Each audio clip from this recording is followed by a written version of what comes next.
Y vamos con la siguiente ponencia, titulada El estado de la exclusión social en Europa y en España. Quien va a realizar dicha ponencia es Carlos Usías Rodado. Él es el presidente de la Red Europea de Lucha contra la Pobreza y la Exclusión Social, EAPN, presidente de EAPN España, y le va a moderar y presentar Dailos Daniel González Ferrera, concejal delegado de Fiestas, Mujer, Igualdad y LGTBI del Ayuntamiento de San Cristóbal de la Laguna.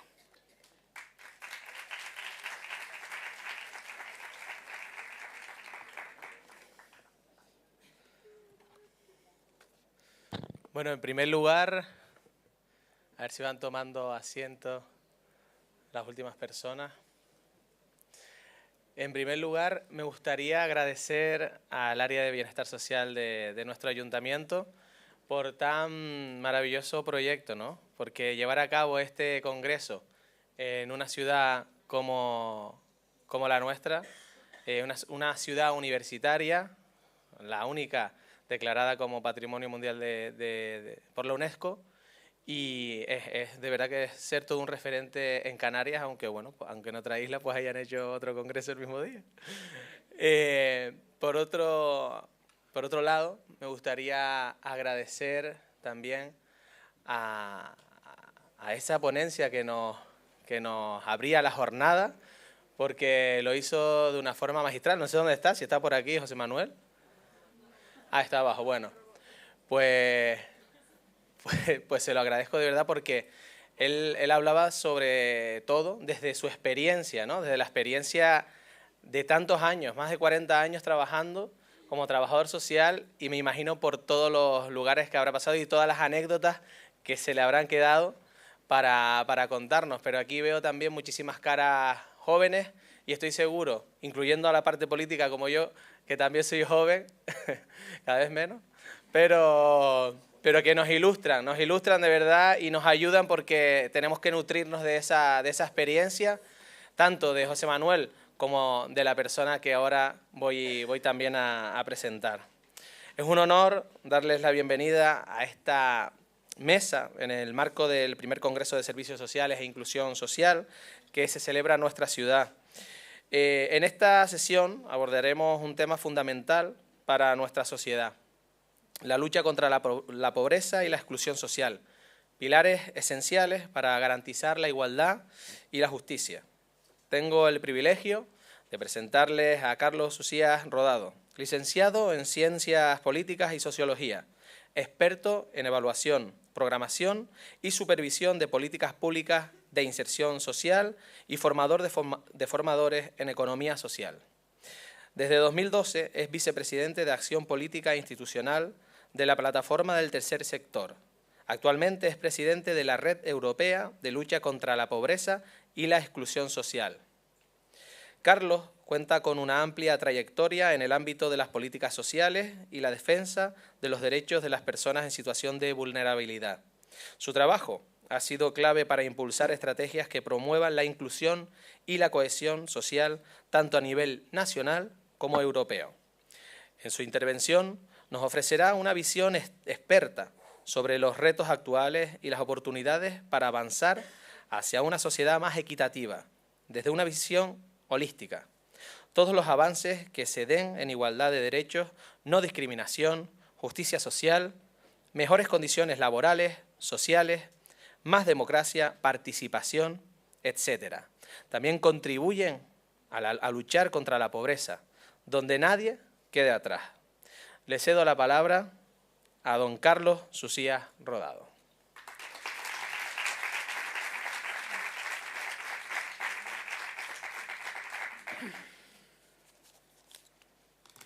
Buenos días y muy agradecido de estar aquí, muy agradecido al Ayuntamiento de San Cristóbal de la Laguna por haberme invitado y a la organización también por haber propuesto mi nombre para estar aquí esta mañana.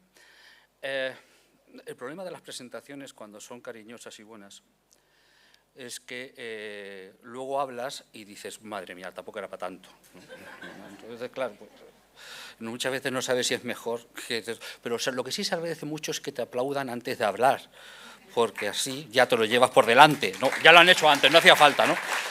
Ya te lo, eso de que aplaudan, sin que hayas abierto la boca, ¿no? Pues tienes un reto y es luego abrir la boca y conseguir que no se arrepientan, ¿no? Eso, por lo tanto, así que muchas gracias de verdad por estar aquí. Una pequeña observación previa, ¿no? La pobreza, la exclusión social, pero sobre todo la pobreza, para aquellos que sean creyentes, les voy a dar una noticia de impacto. No es un castigo divino. Para los que sean humanistas, decirles que no es un fenómeno meteorológico. Es consecuencia de las políticas económicas, laborales, fiscales que hacen los respectivos gobiernos a todos los niveles. Como dice el señor Schuller, que es el comisionado de Naciones Unidas contra la pobreza extrema, la pobreza es una decisión política. Y desde ahí parto. Por lo tanto, quien no comparta eso, pues seguro que todavía queda café, ¿no? Por lo tanto, muy bien. Después de los agradecimientos, luego me han pedido que hable sobre el estado de la pobreza y la exclusión social en Europa y en España. Bien. Y además me han dicho que no puede ser una hora, que tienes un poquito menos. Estupendo. Casi estaba por decirles, bueno, pues léanse ustedes algunos temas y así tendrán más tiempo, ¿no?, en esta historia. Pero bueno, vamos para ello. Primero, permítanme hacer una pequeña introducción de contexto político. Van a decir, verás tú, como empiece a nivel internacional hasta que llegue a España, pero no, al final llego. No sé cómo lo hago, pero al final llego. Contexto internacional. Primero, no saben si ustedes han enterado o han oído alguna vez que Rusia invadió Ucrania, ¿no? Por lo tanto, ahí tenemos una guerra en Europa. Y aquí en España la guerra la vivimos con preocupación y desde luego con rechazo. En Polonia, en Estonia, en Letonia, en Chequia, en muchos de esos países la gente no la vive con preocupación, la vive con miedo, con mucho miedo, ¿no? Decirles que mi condición de presidente de la EAP, también a nivel europeo, cuando tenemos las reuniones, las posiciones de las EAPNs de los países bálticos y también de los nórdicos, que hasta hace poco eran muy antibelicistas, pero también de los nórdicos, han cambiado mucho. Y eso ha tenido mucha influencia la guerra de Ucrania. Esto es importante para entender lo que está pasando en Europa.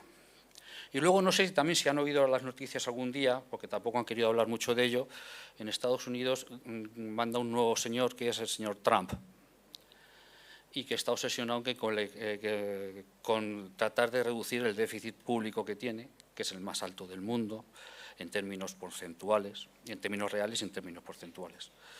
Y que también está obsesionado primero con recaudar. Por un lado están los aranceles, que habéis hablado de ellos, pero también está con que les compremos armamento.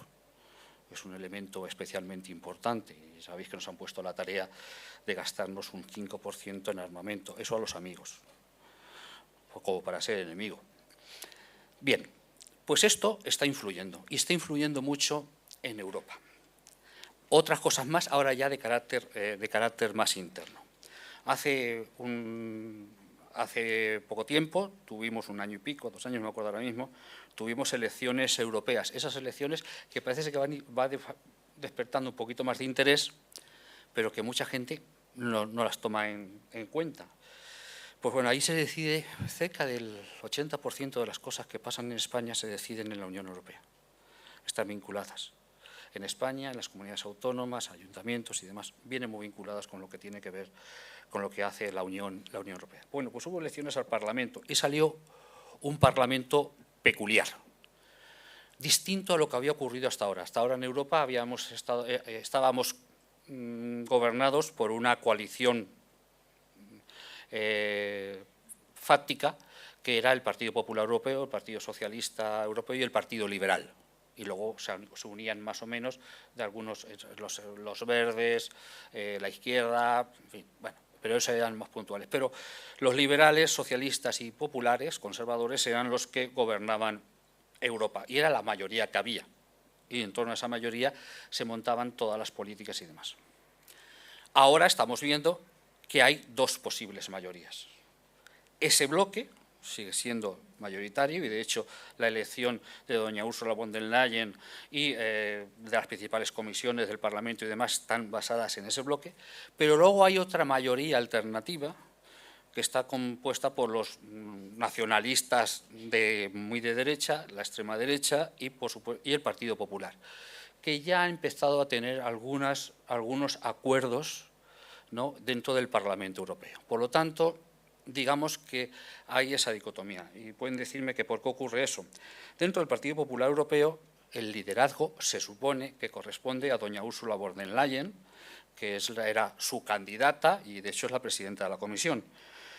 Pero, digamos, todos sabemos que dentro de los partidos están los compañeros y los amigos, y no necesariamente va unido, ¿no? Y en este caso, pues doña Ursula von der Leyen y el portavoz del Grupo Popular Europeo, el señor Weber, son compañeros y cariñosamente enemigos. Y esto hace también que tengamos unas tensiones dentro del Partido Popular Europeo importantes en Europa. Por eso se dan ciertos bandazos o explican parte de ciertos bandazos que se están dando en Europa. Bueno, ese es el elemento de contexto que tenemos de carácter político. Vamos a ir aterrizando. La Unión Europea tiene las políticas, ¿no?, que va lanzando, y de esas hablaremos a continuación, pero luego todo eso lo tiene que sustentar un presupuesto. Permitidme hablar primero del presupuesto.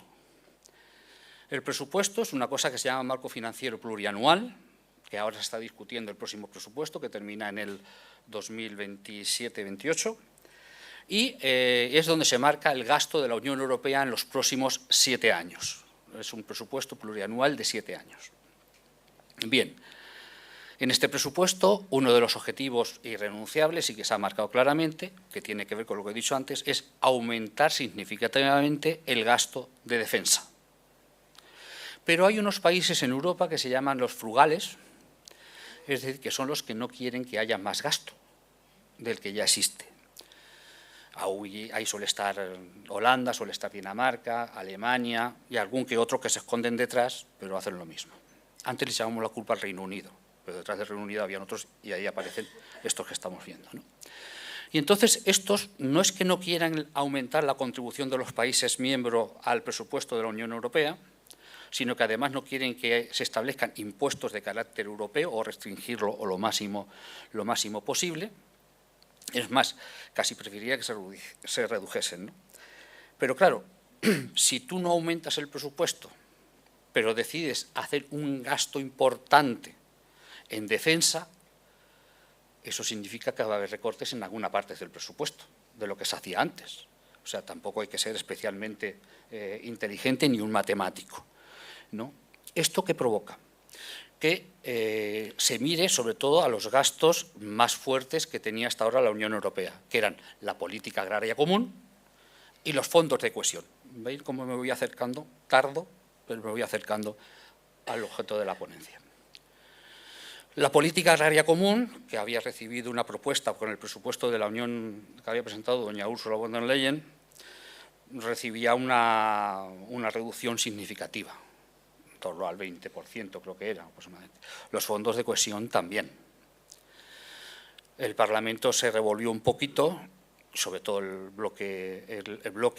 este primer bloque inicial, liberales, socialistas, y forzaron un poco también a los conservadores a que se mantuviese un fondo que ustedes imagino que conocerán, el Fondo Social Europeo, que desaparecía. Se desaparecía porque se quedaba un único fondo general donde iba todo junto, la agricultura, los fondos de cohesión y otros más, ¿no? Se creaba un...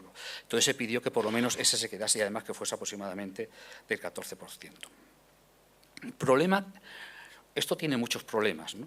Porque significaba que quedaba dejar menos claro a qué se iban a dedicar los recursos, pero es que además, si vemos que la PAC es tocada y son tocados los fondos de cohesión, quienes tienen verdadera capacidad de defensa es la PAC.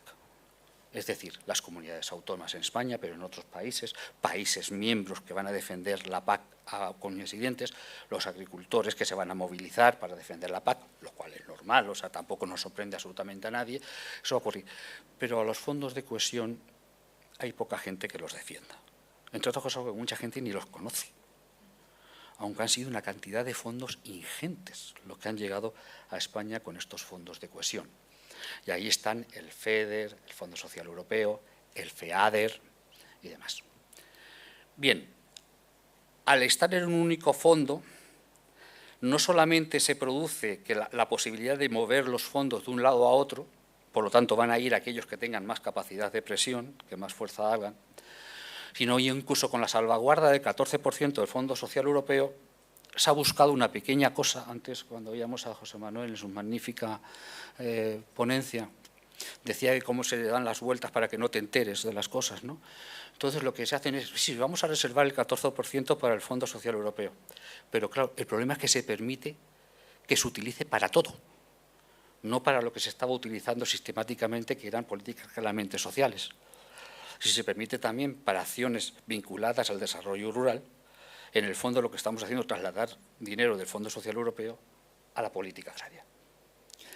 Todo esto está ocurriendo y está en un momento de debate en el Parlamento Europeo.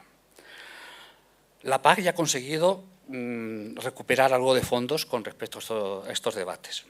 Además, se dejaban estos fondos en manos de los gobiernos y se les quitaba ese poder a las comunidades autónomas. Las comunidades autónomas estaban reclamando, las comunidades autónomas aquí, Estados federales en Alemania, etcétera, ¿no?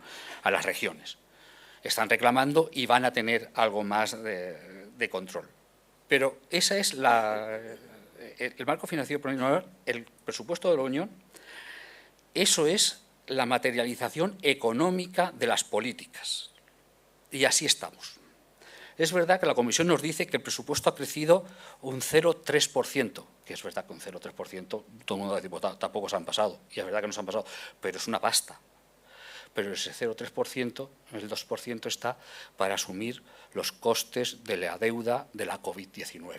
Es decir, que verdaderamente, y el otro 1% no llega ni siquiera a lo que ha sido el IPC. Es decir, que verdaderamente ya arrancamos con un presupuesto no igual, sino algo inferior del que teníamos antes. Y después de pasar por el Parlamento y después por el Consejo de la Unión, donde están todos los países, los presidentes de gobierno, de nación o de gobierno, pues hay muchas posibilidades que los frugales intenten rebajarlo un poco más. Bueno, pues esa es un poco la parte económica. La parte política, sin embargo, actúa de otra manera distinta. Doña Ursula von der Leyen, cuando llegó, se presentó a presidenta de la Comisión Europea, apareció con una cosa que nadie esperábamos que dijese. A nosotros nos dio mucho gusto, como Red Europea de Lucha contra la Pobreza, porque lo llevábamos pidiendo años, y es que se quería hacer una estrategia europea contra la pobreza. Fue verdad que fue un anuncio y no lleva más. Pero es verdad que hace unos meses, en el discurso del Estado de la Unión, volvió a referirse a esta estrategia. Se está trabajando, eso hay que decirlo, y además con muchas ganas, eso sí también es verdad. Volvió a decirlo y dijo que debería ser efectiva, es decir, que verdaderamente tenía que tener peso y ser transformadora. La Unión Europea tiene 3 discursos: lo que se dice de viva voz, lo que se escribe, que rebaja las expectativas, lo que se escribe, y por tercero lo que se hace, que las expectativas son mucho más bajas, ¿no? Pues estamos en el primer escenario, ¿no? de lo que está planteando como estrategia. Pero además hizo algo muy importante, sobre todo como una especie de aviso a navegantes en este país y a nuestros gobiernos autónomos, ¿no? Que muchos piensan que la pobreza y la exclusión se afronta desde bienestar social o desde servicios sociales. Se tiene que ocupar de ello, pero no es el responsable de ello. Y luego hablaremos más adelante. Ahí doña Ursula von der Leyen empezó a hablar de 2 cosas más, además de la estrategia, al mismo tiempo había que hacerlas, ¿no? Y además, que era, por un lado, el empleo de calidad. Tenemos un problema en Europa y especialmente en España con el empleo, si no es un empleo de calidad en la función social esta que veníamos desde los 80, que era el que permitía la integración, no se cumple.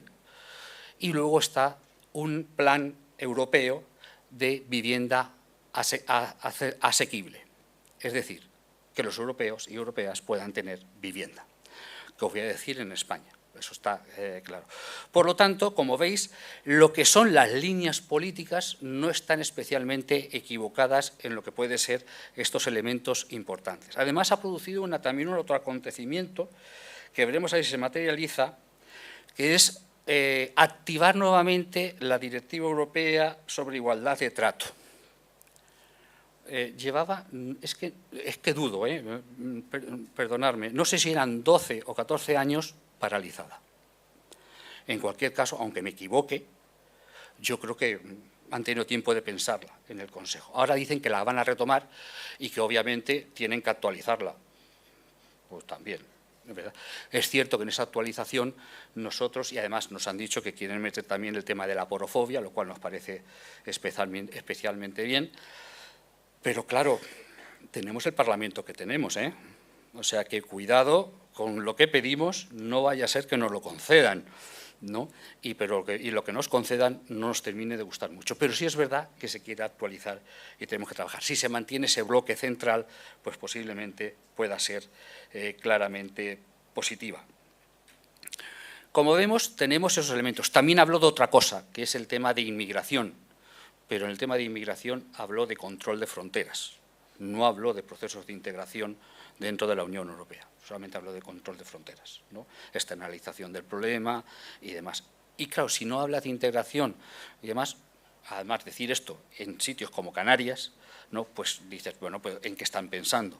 Porque hay zonas donde verdaderamente el problema que tienen es precisamente de integración, es de, en este caso, sacar gente de aquí, porque tiene que ir a otros sitios y eso tiene que ser una política europea que coordine. Pero claro, ¿qué autoridad tenemos en España para pedir eso cuando no somos capaces de hacerlo entre nosotros? Y eso habría que decirlo a todas nuestras queridísimas comunidades autónomas, ¿no? ¿Qué es lo que están haciendo, qué es lo que no están haciendo y por qué no lo están haciendo, ¿no? Por lo tanto, ese es un poco el panorama a nivel europeo que tenemos en estos momentos. Es verdad que la Comisión está trabajando, sobre todo los técnicos de la Comisión. Yo creo que ante el panorama general intentan que lo poco que puedan hacer o lo que puedan hacer, que lo hacerlo mucho más. No se olvidan del Pilar Europeo de Derechos Sociales, pero os puedo decir que este Pilar Europeo de Derechos Sociales en estos momentos tiene muchas posibilidades de que no se desgaste, simplemente porque no lo usen, ¿no? Pero vamos, en principio debería ser complementario a lo que habitualmente, a lo que ahora queremos llamar Estrategia Europea contra la Pobreza.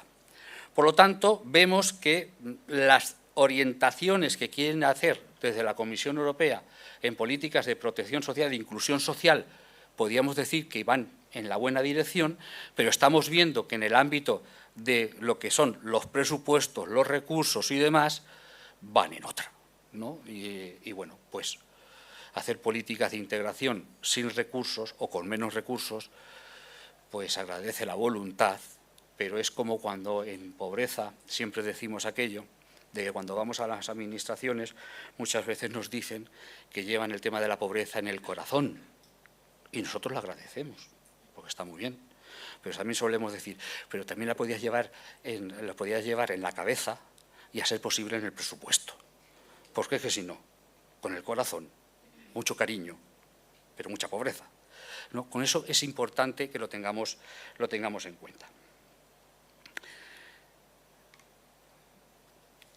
Si nos metemos en España, ¿no? Pues tampoco tenemos un panorama especialmente halagüeño.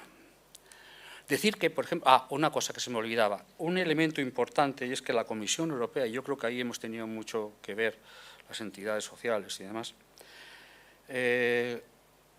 para hacer la estrategia contra la pobreza, la ha dado ahora, ha entendido que tenía que llamar también a personas con experiencia en pobreza, para preguntarles sobre la estrategia. No con esto que ya se hablaba en el franquismo, el día de Navidad, de ponga usted un pobre en su mesa. Ahora, en vez de poner un pobre en la mesa, lo que hacemos es organizar una cena de Navidad para pobres. Pero bueno, hemos evolucionado, ¿no? lo que han hecho es, con esas personas que representaban a otras que habían trabajado previamente, una reunión de los miembros de los altos funcionarios de la Comisión Europea, la directora general al frente, incluso la vicepresidenta estuvo todo un día con ellos, ¿no?, hablando de qué es lo que ocurría, para qué esperaban ellos de una estrategia contra la pobreza y cómo lo veían ellos, lo cual fue bastante positivo y posiblemente terminemos teniendo ese consejo directamente de las propias personas para ver cómo hacemos esto. En España,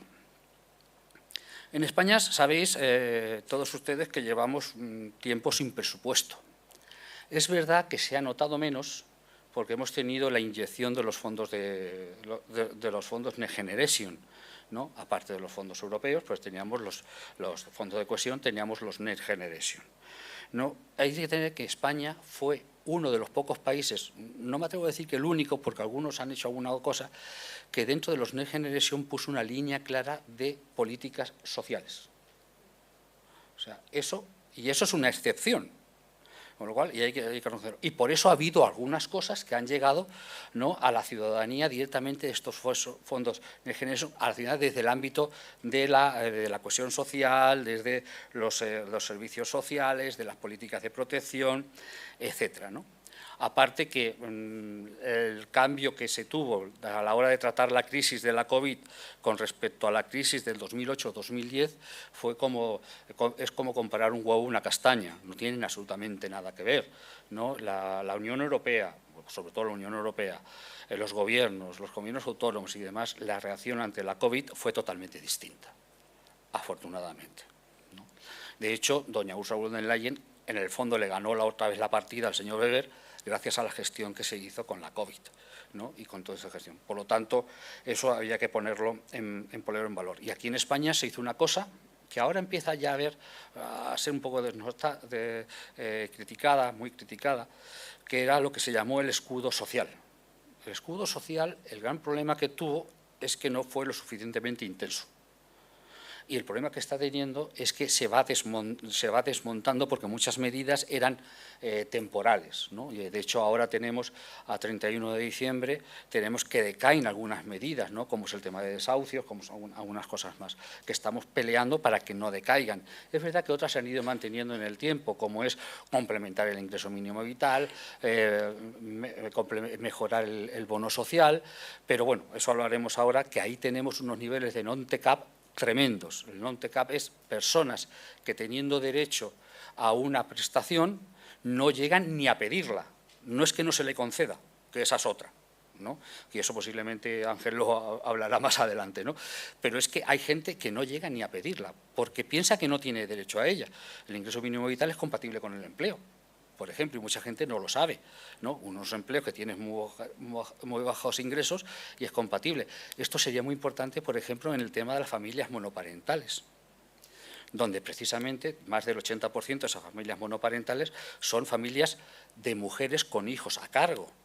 Y es donde tenemos el mayor grupo de trabajadores, o trabajadoras en este caso, pobres, porque son el mayor grupo de personas que tienen empleo parcial no deseado. Pero es que no pueden tener un empleo a tiempo completo, porque si no tenemos un sistema de cuidados sólido y alternativo, es imposible que puedan tener un empleo a tiempo completo. Otra cosa es el empleo, que aunque tengas un empleo a tiempo completo, ¿no?, y aunque hayamos mejorado gracias al salario mínimo interprofesional, otra cosa es que sea suficiente. Tenemos unos niveles salariales muy bajos con respecto a la Unión Europea. Es más, no nos hemos recuperado del 10% de devaluación salarial que tuvimos en la crisis de 2010-2014. Estamos a esos niveles. Eso significa que estamos por debajo verdaderamente en términos reales, ¿no? Por lo tanto, tenemos un panorama económico complicado que hace difícil luchar contra la pobreza o la exclusión social. Luego, otra nota antes de continuar. En mi pueblo siempre se ha dicho aquello de que cualquier cosa revuelta con hambre está muy buena. Siempre se ha dicho así, ¿no? Pues en este caso, digamos que cualquier elemento de discriminación ¿no?, revuelto con pobreza, se convierte en un acelerante y una intensificación de esa discriminación. Parece una obviedad, pero no es lo mismo ser inmigrante rico o pobre, de verdad. Ser gitano rico o pobre, de verdad. No quiere decir que no haya discriminación, pero no es igual, la intensidad no es la misma. Y con todo pasa igual, no es lo mismo ser gay rico o pobre, no es lo mismo ser discapacitado rico o pobre, que ojo, en discapacidad, por ejemplo, hay un 10 puntos de diferencia, ¿no?, entre las personas, entre el nivel de pobreza entre las personas con discapacidad y de las personas que no la tienen. Que muchas veces cuando hablamos de discapacidad hablamos solamente de los elementos propios de discapacidad. No, también hay un problema de pobreza ahí metido, y de ese no se habla habitualmente. En el ámbito de discapacidad es un tema que no se trata muy a menudo y es muy importante, también hay que tenerlo en cuenta. Y luego otro elemento también, es decir, en todos los indicadores de pobreza, absolutamente en todos, la mujer está peor que el hombre. Esto no es una casualidad, esto es estructural. Por lo tanto, no podemos decir que esto sea algo que se soluciona con políticas generales. No, si no nos ponemos en esas políticas, en las medidas, no ponemos las gafas de género, no vamos a afrontar realmente el problema que existe, ¿no?, en estos momentos. Por cierto, haciendo referencia al tema de las familias monoparentales, monoparental viene de pariente, no de padre, ¿no?, y demás. Haciendo referencia a las familias monoparentales, si en España tenemos un 26 y algo por ciento en situación de pobreza y exclusión social, en las familias monoparentales más del 50%. Y ya hemos dicho que más del 80% son mujeres con hijo a cargo. Ya nos va dando pistas de lo que hay. Luego hablamos también, y ahí metemos el tema de la pobreza infantil. Una de las cosas que se nos ha estado vendiendo durante los últimos años, además con mucha intensidad, ha sido el tema de la garantía infantil. Esto nos iba a salvar. Bien, la garantía infantil. Esta estaba dentro del Fondo Social Europeo. Y se sigue diciendo que debe de estar dentro del Fondo Social Europeo. De ese 14% que quieren reservar, pero que además ahora va a competir con no sabemos cuántas cosas. O sea, para que nos vayamos haciendo una idea. Pero luego la garantía infantil, en las distintas comunidades autónomas han ido tomando decisiones. Y algunas las han dedicado a hacer escuelas infantiles, cuando no estaba previsto para eso el Fondo Social Europeo. El Fondo Social Europeo es para hacer algo, es nuevo, complementario, que refuerce los sistemas públicos y asistentes.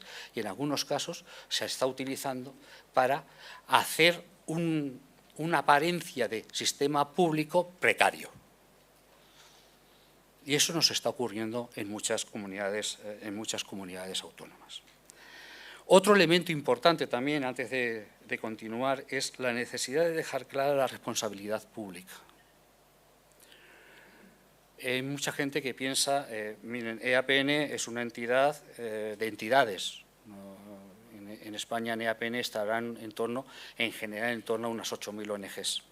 Son las que están dentro de España, y a nivel europeo, la verdad es que no lo sabemos ya ni siquiera cuántas hay a nivel europeo.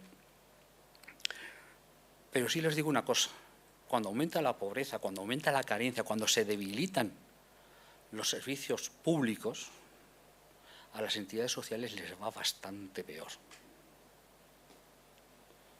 O sea, no les va mejor cuando la cosa va peor. Porque los niveles de necesidades aumentan y además porque esas carencias también llegan a los servicios de las propias entidades sociales. Y se necesita cierta seguridad. Y hay elementos que son claramente públicos, de responsabilidad pública, que si no se cumplen, es muy difícil llegar a tener soluciones a medio y largo plazo. Y luego, y ya entro nuevamente en el tema de pobreza, hay sistemas que son especialmente importantes, o elementos que son especialmente importantes en estos momentos. No estoy dando datos, como ven, pero el informe de APN Canarias, bueno, de APN España, con respecto a la Comunidad Canaria, lo tienen ustedes a disposición en la hoja de APN Canarias, en la hoja de APN España. Ponen ustedes pobreza en Canarias y les va a salir, va a ser lo primero que les va a salir. y demás, o pobreza en EAPE en España, también les va a salir en informe, va a ser lo primero que les va a salir si lo ponen. Dos elementos que están en estos momentos, tres elementos que en estos momentos están afectando singularmente a la pobreza.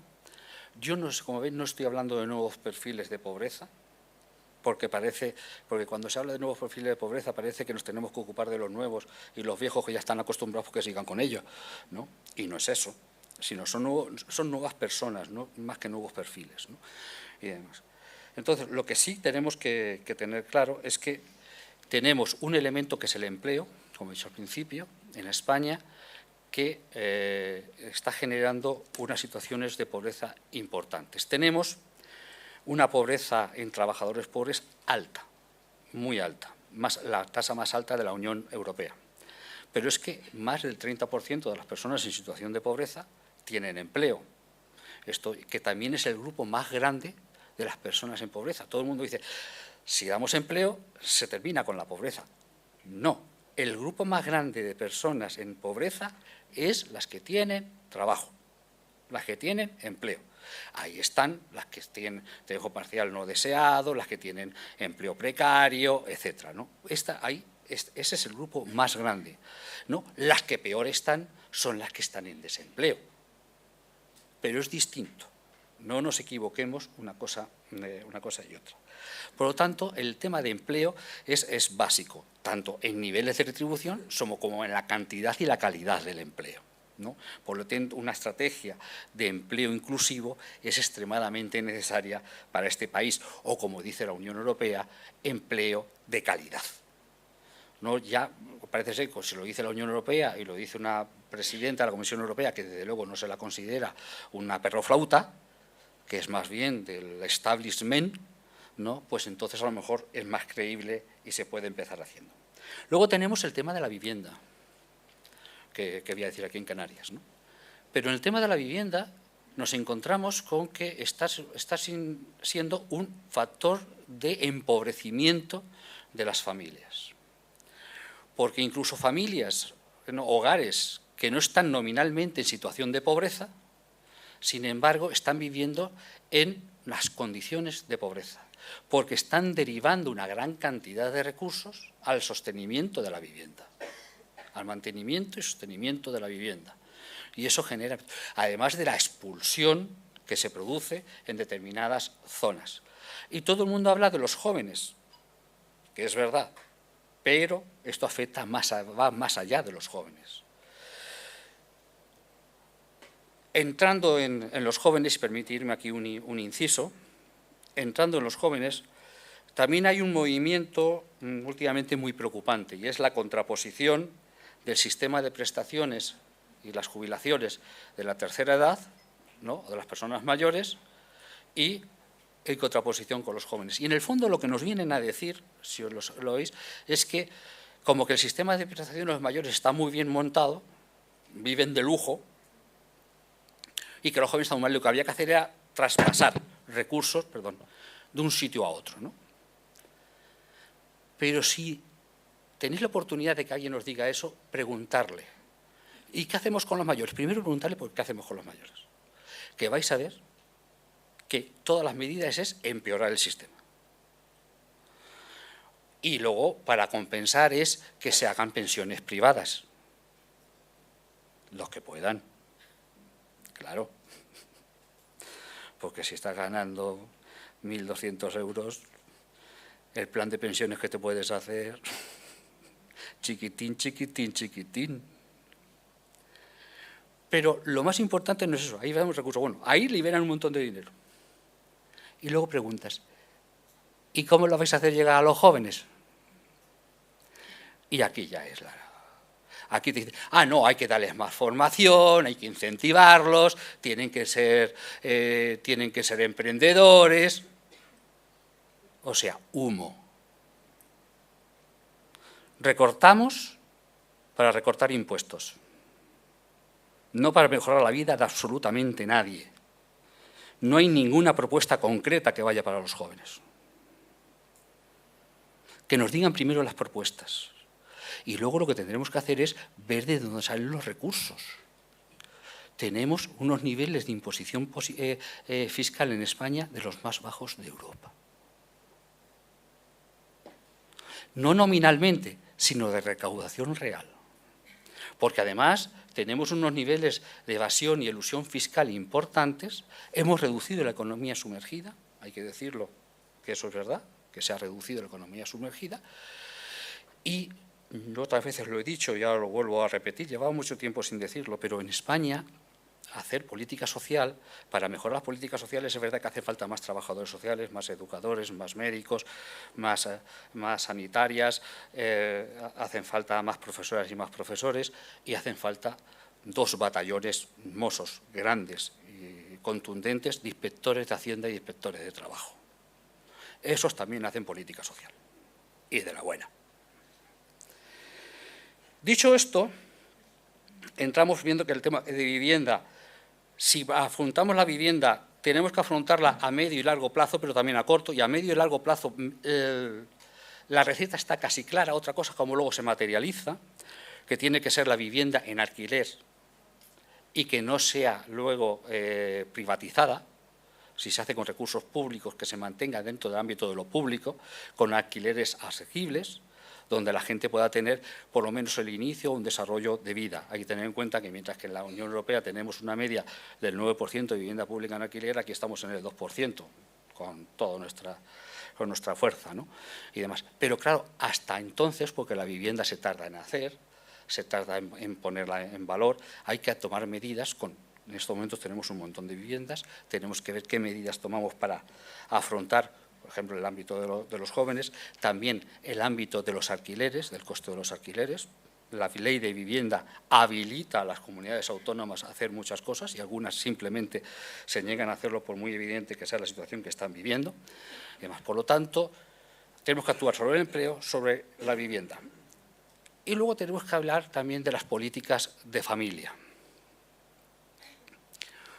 En España tenemos históricamente a los concejales y concejalas de bienestar social, con respeto a los que están aquí, a las consejeras y consejeros de bienestar social, servicios sociales, como se les quiera llamar, a los ministros de turno, que le pasa como con la pobreza. La familia es lo más importante. Sin la familia no hay nada. No hay nada, si no hay nada sin la familia, y tampoco hay nada para la familia. Estamos sin políticas de familia reales, contundentes, y hemos avanzado en los últimos años. En los últimos gobiernos hemos avanzado algo. Pero aquí necesitamos, como en la mayoría de la Unión Europea, una prestación por hijo a cargo. Universal, clara, contundente.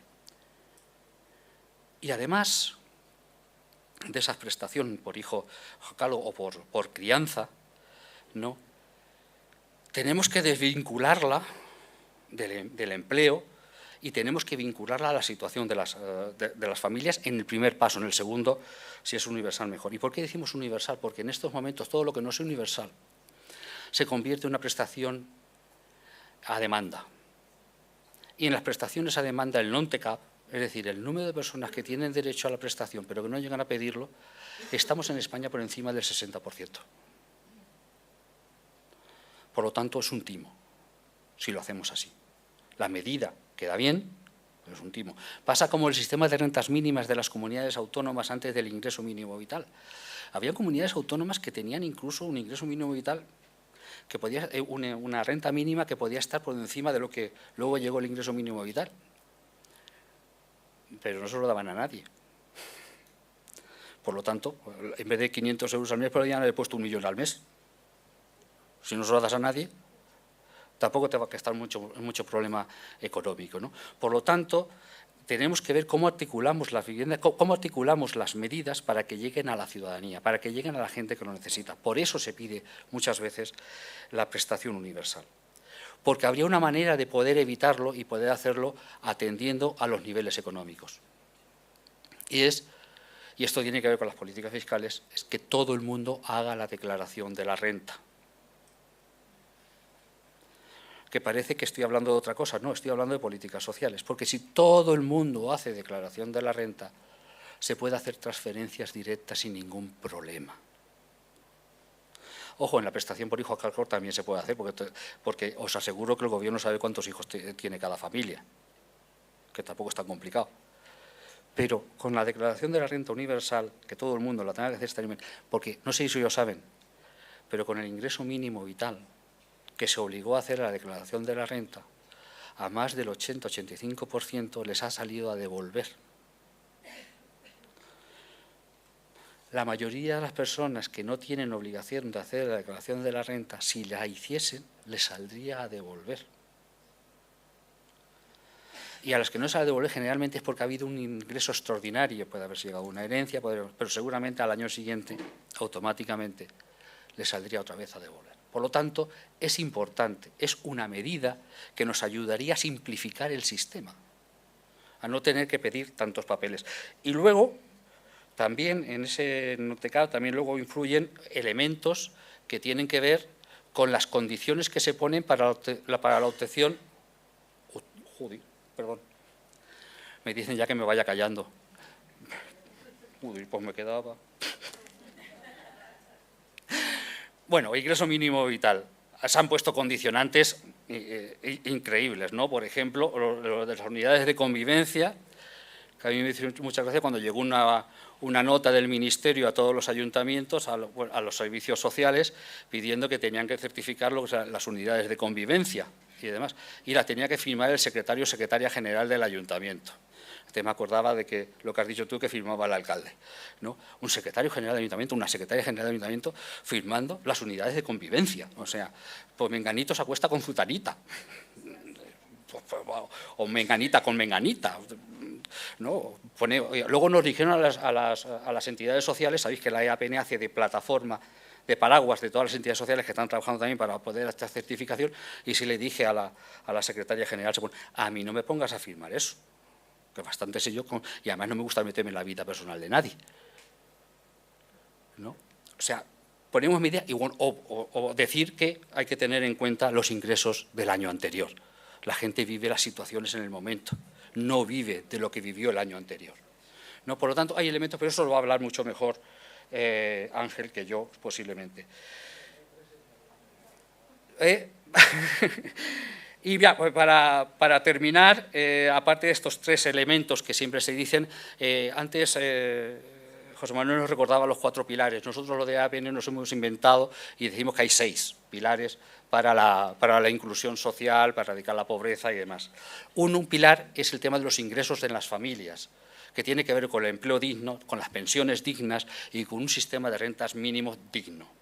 El segundo, tercero y cuarto son los sospechosos habituales, que son educación, sanidad y los servicios sociales, que como muy bien ha dicho José Manuel, servicios sociales, no ley de autonomía personal y atención a la dependencia, que es muy importante, pero no es lo mismo.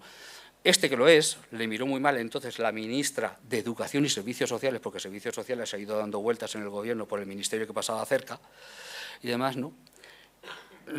Con la puesta en marcha de la ley dije que a mí con todo el mundo tan contento y demás, y es verdad que fue un avance significativo, dijimos, nos preocupa que actúe como una aspiradora de los recursos sociales que hay alrededor. No, se lo llevó todo. Fue una aspiradora. Luego después le pegaron el hachazo, pero de entrada todo lo que había alrededor lo finiquitó. Y eso no fue positivo, y así estamos viviendo de esos lodos, ¿no? Luego tenemos, por supuesto, vivienda, como hemos dicho antes. Y además de estos 5, que es servicios sociales, sanidad, educación, ingresos en las familias y vivienda, las políticas económicas y fiscales. Si no tenemos políticas económicas que fomenten lo anterior y unas políticas fiscales que sostengan esto, sin justicia fiscal no puede haber justicia social, de ninguna de las maneras. Y esto es necesario tenerlo, que lo tengamos muy en cuenta. Y luego unos elementos transversales, y con esto ya termino. Lo que he dicho antes. Y transversal no significa poner la palabra, regarla por las normas y que caigan donde caigan, sino transversal significa que la norma se adecúa a esa situación. Las políticas de género, el ámbito rural y urbano, las políticas de discapacidad, lo que es la digitalización, ¿no? Y, por supuesto, evitando el edadismo. Y todo esto es lo que nos podría ayudar a verdaderamente afrontar bien lo que puede ser la pobreza, la exclusión social en España y en Europa. El panorama no es muy bonito, pero el panorama depende de nosotras y nosotros. Somos los que decidimos quién nos gobierna y qué políticas se deben de hacer. Yo siempre digo que tenemos, cuando se hace cualquier tipo de encuesta, tenemos una población extremadamente sensibilizada. Lo que ocurre es que tengo la sensación de que muchas veces nos pilla un día tonto y el día tonto ese suele coincidir con el día de las elecciones. Y así nos va. No tengan días tontos, piensen, voten lo que quieran, por supuesto, pero exijan a quien vayan a votar que por lo menos se preocupen de cerca del 25% de la población de este país y cerca del 20% de la población europea. 95 millones de personas en Europa están en situación de pobreza o exclusión social, ¿no? Más de 12 millones en España. Muchas gracias.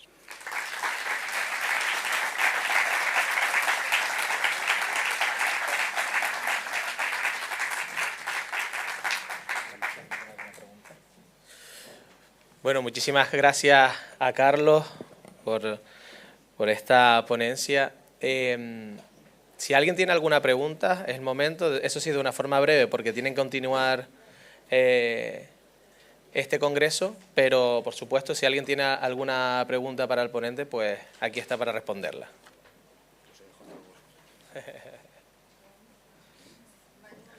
Por aquí. Me ha encantado tu intervención, Carlos. Pensaba que iba a ser más pesada, porque claro, después de José Manuel exponer, el listón siempre queda altísimo. Muy alto. Mi pregunta es referida al ingreso mínimo vital. ¿Tú crees que el fracaso ha sido el que no se gestione desde los ayuntamientos y que sea desde la seguridad social? Es una pregunta muy complicada, la que haces, ¿no? Primero, yo diría que tiene problemas. No es un fracaso. En algunas comunidades autónomas está 4 o 5 veces por encima de lo que era su sistema de rentas mínimas. Por lo tanto, ahí ya tenemos una ventaja importante. El pecado original del ingreso mínimo vital es que se partía de que las personas en pobreza son unos sinvergüenzas que vienen a asaltar las virginales arcas públicas del Estado y de las administraciones. Y como se parte de eso, lo que había eran muchos reparos y muchos condicionantes, ¿no? Que lo hacen especialmente complicado llegar. Verdaderamente, si quitamos muchas de esas barreras que hay, se podría llegar. ¿Por qué la seguridad social? Porque nosotros defendimos lo de la seguridad social, ¿no? Ojo, y los colegios de trabajadores sociales y demás también, o sea que se defendía, porque era un sistema público estatal, tenía que ser la base del sistema, ¿no? Y lo que garantizase ese mínimo de igualdad. Luego las comunidades autónomas complementarían, ¿no? Y habría ya las diferencias según cada comunidad autónoma y demás, se podría ir adaptando. O sea que en principio estaba bien pensado. Lo que no puedes hacer es hacer las cosas alejadas de la realidad en la que estás viviendo. Lo descargas en el INS, donde no tienes profesionales que están adaptados precisamente a este tipo de prestación. Una prestación, no sé cómo decirlo para que no crear. Yo voy a entrar entre los jubilados dentro de unos cuantos años. También estoy entre los 60 y muertos, ¿no? Y demás. Pero claro, no es lo mismo gestionar una pensión que tienes un momento de entrada y otro de salida. Va a ser posible de salir lo más tarde posible, pero está muy claro que este ingreso mínimo vital que puedes estar entrando y saliendo un montón de veces, ¿no? Por lo tanto, es más complicado de gestionar. Pero es que hemos defendido. Habría que buscar la manera de que hubiese una mayor conexión, porque lo que tampoco me atrevo y lo que me preocupa es que lo descarguen ahora que quieren hacer las transferencias de ingreso mínimo vital a las comunidades autónomas, que lo descarguen en los trabajadores y las trabajadoras sociales, como si no tuviesen otra cosa que hacer, ¿no? Que tenemos el sistema ya como lo tenemos, ¿no? Lo tenemos ya como tenemos el sistema, como para debilitarlo más de lo que ya está.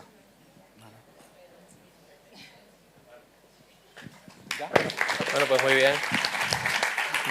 Muchas gracias, Carlos, por recordarnos la importancia de trabajar por la inclusión social, porque al fin y al cabo es una tarea que nos interpela a todos y a todas. Gracias.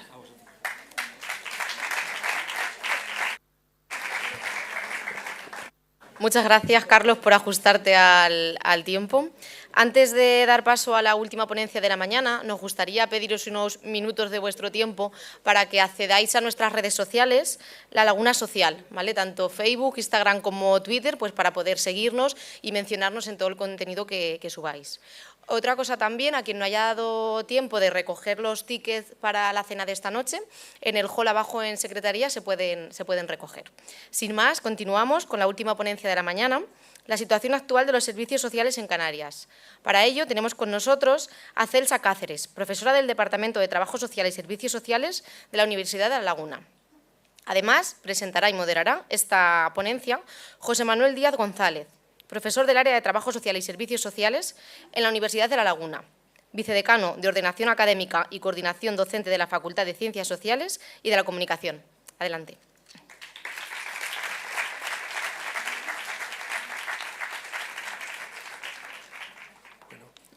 Buenos días a todos y a todas. Muchas gracias por la presentación.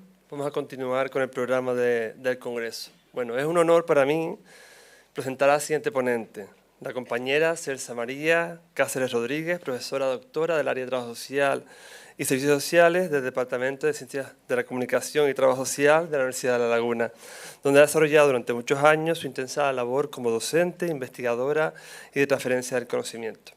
Permítanme poner una cuñita personal. Resulta especialmente significativo para mí presentar a Celsa, porque yo hace ya unos 20, un poquito más, hice el grado de Trabajo Social y fui profesora.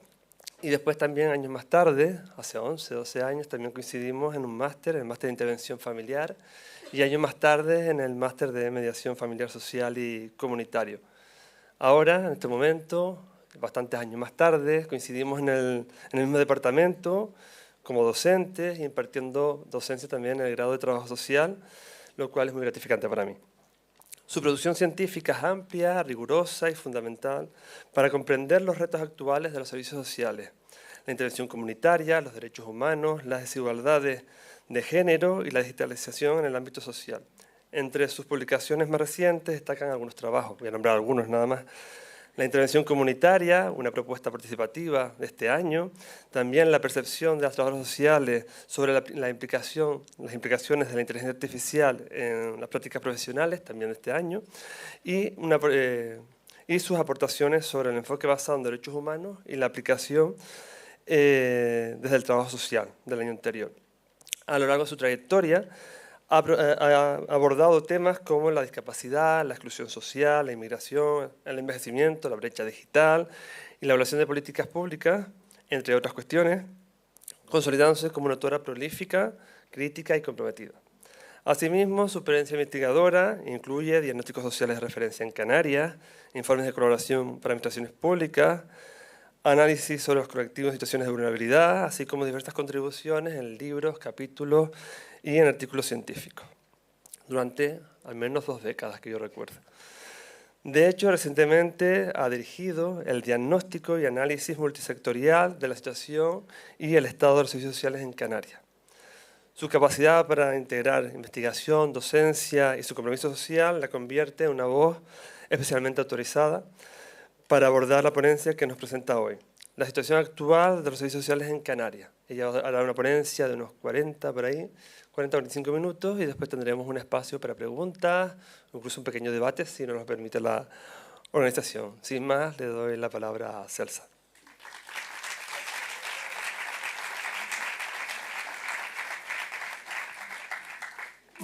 Buenos días a todas y a todas. Muchas gracias, José, por tus palabras. Es como me siento orgullosa y también emocionada por ver también cómo avanzan las personas que hace unas cuantas décadas estaban como mis alumnos, ¿no? Me va a pasar con la presentación, como dijo Carlos, que seguramente me quedaré muy por debajo de las expectativas, y después de haber escuchado a José Manuel esta mañana y antes a Carlos, mucho más, ¿no? Bueno, en primer lugar quiero agradecer a la organización la invitación a participar en este primer Congreso Nacional de Servicios Sociales e Inclusión Social de La Laguna, pues especialmente a Pili Herrero, que somos viejas colegas también, a José Manuel y al ayuntamiento en general. Bueno, hablar de la situación de los servicios sociales en Canarias es un objetivo exigente.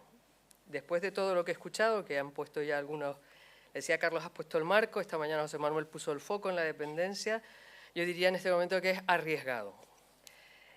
Hasta hace unas semanas elaborar esta presentación hubiese sido simple y llanamente una misión imposible o de alta complejidad, porque no existían ni datos agregados ni fiables sobre los servicios sociales en Canarias. Hoy, como comentó José, pues tenemos el diagnóstico y el análisis multisectorial de la situación y el estado de los servicios sociales en Canarias. El diagnóstico de servicios sociales de Canarias lo voy a llamar a partir de ahora porque ese nombre es demasiado largo. Se presentó hace 20 días en Las Palmas y en Tenerife, en unas jornadas que organizó el Observatorio Canario de Servicios Sociales junto con la Consejería de Bienestar Social, Igualdad, Juventud, Infancia y Familia. Ayer se aprobó en el Pleno del Observatorio su elevación al Parlamento y esperamos que no mucho más tiempo pueda estar totalmente disponible al público. Aunque el trabajo lo terminamos en julio, todavía está secuestrado. Lo que voy a hacer hoy es básicamente presentar los resultados principales de ese trabajo. En la primera parte haré un marco metodológico de cómo lo hicimos y luego las grandes líneas, para que nos dé un poco tiempo, si quieren, luego de poder comentarlo. Antes de continuar, quiero decir que esto es un trabajo colectivo donde ha habido un equipo de investigación muy amplio en la universidad, ha estado el equipo técnico de apoyo de LOCAS, la propia universidad nos ha proporcionado el apoyo institucional y el Gobierno de Canarias y la Consejería también se ha implicado. Es decir, que es un trabajo coral que ha llevado pues 2 años y medio de trabajo y hemos producido muchísimas, más de 1.200 páginas y hay el reto de resumir eso en 40 a 50 minutos. También quiero pedirles disculpas de antemano porque hay algunas diapos que pueden parecer muy abigarradas, nada pedagógico eso, pero yo lo que voy a hacer es comentarlas. Ahí les dejo el dato y yo voy a hacer una interpretación como más global para poder abordar esto en el tiempo. Y después de lo que he visto esta mañana, mi objetivo es sobre todo no aburrirles, pero no sé si lo voy a conseguir, sobre todo después de escuchar a José Manuel. Antes lo tenemos aquí. Y agua, perfecto.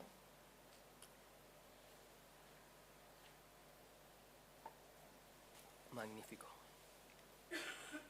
Vale. Esta mañana ya José Manuel nos puso en antecedentes de dónde venimos y yo estoy prácticamente segura que la mayoría de ustedes conocen bien cómo ha sido la evolución de los servicios sociales en Canarias. En todo caso, antes de entrar en materia, creo que es importante que tengamos claras 2 cosas, o poner en evidencia 2 cuestiones fundamentales. La primera es que lo que tenemos en 2025 son básicamente los análisis, los datos que hemos recabado en 2020, entre 2023 y 2024, es básicamente un análisis de lo que nos permitió desarrollar la ley del 87, la ley de servicios sociales de 1987, del 28 de abril de Canarias, y todas las leyes sectoriales que se fueron aprobando en medio. Y la segunda cuestión es que el diagnóstico se ha hecho teniendo como referencia el contenido de la Ley 16 de 2019 y el catálogo de prestaciones que se aprobó en 2023. Es decir, que estamos analizando el producto de una época con un nuevo referente legislativo que se supone que es lo que nos ayudará a avanzar. ¿Por qué se hace el diagnóstico de servicios sociales? Básicamente el Observatorio Canario de Servicios Sociales, que imagino que la mayoría de ustedes conoce, se creó en el marco de la Ley de 16 de 2019 de 2 de mayo de Servicios Sociales, que tiene entre sus funciones la elaboración anual del diagnóstico social y análisis multisectorial de los servicios sociales de Canarias. Entonces, ¿cómo dan cumplimiento a ese mandato? Básicamente haciendo un convenio con la Universidad de La Laguna y encargándoselo a un equipo de investigación. Muchos de mis colegas están aquí sentados hoy. El propósito es conocer la realidad del sistema de público de servicios sociales en el conjunto del territorio autonómico para mejorar la adecuación entre las necesidades de la población, garantizando la calidad, la eficacia, la eficiencia y la equidad. Esa es lo que dicen los papeles. Una cosa es lo que dicen los papeles y otra es lo que se hace. Bueno, ese es el objetivo fundamental. ¿Qué hicimos con eso? Pues básicamente partiendo de un proyecto que está prediseñado por el Gobierno, que lo prediseña en este caso el Observatorio de el OCAS, el Observatorio de Servicios Sociales, diseñamos un estudio en 2 fases, ¿no? En la fase 1 hicimos el análisis multisectorial a partir de fuentes secundarias de los datos disponibles y en la fase 2 el estudio del funcionamiento del sistema desde las miradas de las personas usuarias de los servicios sociales de atención primaria comunitaria. Esto es importante que lo recuerden porque todo el foco principal del diagnóstico está en la red, en el primer nivel. Las personas que hacen funcionar los servicios sociales municipales, que son ahí todo el personal de los servicios sociales, y las personas expertas que tienen una mirada pues, más estratégica y que lo gestionan también de distintas posiciones supramunicipales. Nos planteamos básicamente 4 preguntas. En la primera fase, ¿cuáles son las necesidades que presenta la población canaria en el ámbito de los servicios sociales? ¿Y cuál es la oferta disponible y cómo se provee? Eso, insisto en lo que dije antes, es lo que lo hemos construido a partir de la información disponible. ¿Y cómo son y cómo funcionan los servicios sociales públicos en Canarias y qué se puede hacer para acercarlos a la Ley 16 de 2019 de 2 de mayo de Servicios Sociales de Canarias? Es decir, la primera parte la ponemos en los datos y la segunda vamos al terreno. En el primer año, entre mayo del 2023 y mayo del 2024, durante la gestación, tramitación del convenio, que ya sabemos cuánto duran las cosas que llevan burocracia en la Administración canaria, trabajamos junto con el OCAS y con el ISTAC en la elaboración de un cuestionario que se incluyó en el módulo de uso y valoración, el módulo de sobreuso y valoración de servicios sociales en Canarias que se incluyó en el ECOSOC, en el Estudio de Condiciones Económicas y de Vida de Canarias. Y después, en la segunda parte, desde mayo del 2024 hasta julio del 25, trabajamos en los 4 estudios siguientes. Hicimos un análisis de fuentes secundarias, hicimos un estudio con las personas usuarias, hicimos un estudio con el personal técnico de los servicios sociales y hicimos un estudio Delphi con personas expertas en servicios sociales de distintas posiciones. El primer trabajo que hicimos con el ISTAC tiene datos muy interesantes sobre cómo se trabajó con población canaria de más de 18 años y se les preguntó sobre la situación en los servicios sociales. Les invito a que lo curioseen. Ese informe se publicó, están los datos abiertos en el ISTAC en febrero del 2024. Tienen muchísimas posibilidades de cruzar y hacer análisis distintos que pueden seguramente resultar de interés y les podrían ayudar a responder a algunas preguntas que es probable que se estén haciendo en la práctica cotidiana. También creo que es importante destacar que es el primer estudio de esta naturaleza que se realiza como una operación estadística oficial en el territorio del Estado hasta donde sabemos. En la investigación previa no había ninguna comunidad autónoma que haya incluido en su plan estadístico saber sobre los servicios sociales. Hay algunos datos curiosos, les voy a adelantar algunos de los más sugerentes e ilustrativos que sirven un poco también para enmarcar el contexto más concreto de los estudios que hicimos después. Según los resultados de este módulo, el uso y valoración de los diversos servicios que se prestan dentro del sistema público de servicios sociales de Canarias, el 30% de la población canaria ha tenido contacto con centros o servicios del sistema público de servicios sociales. Y de ese 30%, el 20% fueron beneficiarias directas, que si lo calculamos sobre el total de la población canaria de 2023, sería 1 de cada 5 personas, que es casi medio millón de personas. Entonces ya tenemos ahí un primer dato importante. 1 de cada 5 habitantes de Canarias ha sido beneficiario directo del servicio. La valoración media del sistema por parte de las personas usuarias que hacen del sistema, perdón, la valoración general media que hacen las personas usuarias del sistema es de 6.56 sobre 10. Un aprobado raspado, pero un aprobado. De aprobado a notable en el formato académico, 6-7, ¿no? Sin embargo, en el informe del ISTAC, para el 67% de la población está entre 5 y 8 puntos. El 30 dice que está entre 5 y 6 y el 36 entre 7 y 8. Nos quedamos ahí, no es que sea para hacer mucha fiesta, pero eso es lo que piensan las personas usuarias directas. Entre las personas no usuarias trasladan la valoración que a su vez le transmiten las personas de su entorno, que sí lo han usado, es algo más baja. Ahí ni siquiera rozamos el aprobado alto del 6. Por tanto, aprobamos, ahí lo dejo. El 21% de la población canaria afirma conocer la ley nueva, la ley del 16 del 2019, y solo el 8,7% el catálogo. Y además el catálogo lo conocía especialmente la juventud, la gente menor de 30 años. Probablemente ese conocimiento puede estar relacionado con su formación académica. Vamos a ver ahora un poco con los estudios realizados dentro del convenio. En el estudio 1, que es ese de las fuentes secundarias, supuso un trabajo importante para poder diseñar indicadores que fueran relevantes, que los pudiéramos completar con los datos disponibles y que tuvieran posibilidad de desagregación territorial por grupos de población, por grupos sociales, y que además nos permitieran una comparación entre los servicios sociales especializados más o menos homogéneas. Esto es lo que tenemos ahora, que nos proporciona la visión aproximada, más o menos completa, insisto, y siempre imprecisa, porque los datos son los datos que tenemos hoy de los servicios sociales especializados. En conjunto, lo que vemos es un desajuste entre la oferta y la demanda, nada nuevo bajo el sol, que es mucho más acusado cuando proyectamos la demanda potencial sobre la oferta de servicios.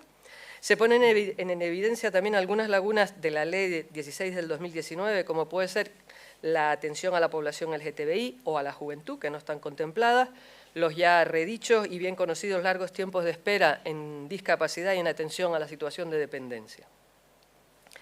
Al mismo tiempo, se observan cuestiones muy problemáticas como la desigualdad territorial en ámbitos como la atención a la infancia y la adolescencia. Hoy es el Día Internacional de la Infancia, entonces pues eso es un problema en este momento y se observa desde los datos, con toda su parcialidad. La población inmigrante y las personas sin hogar.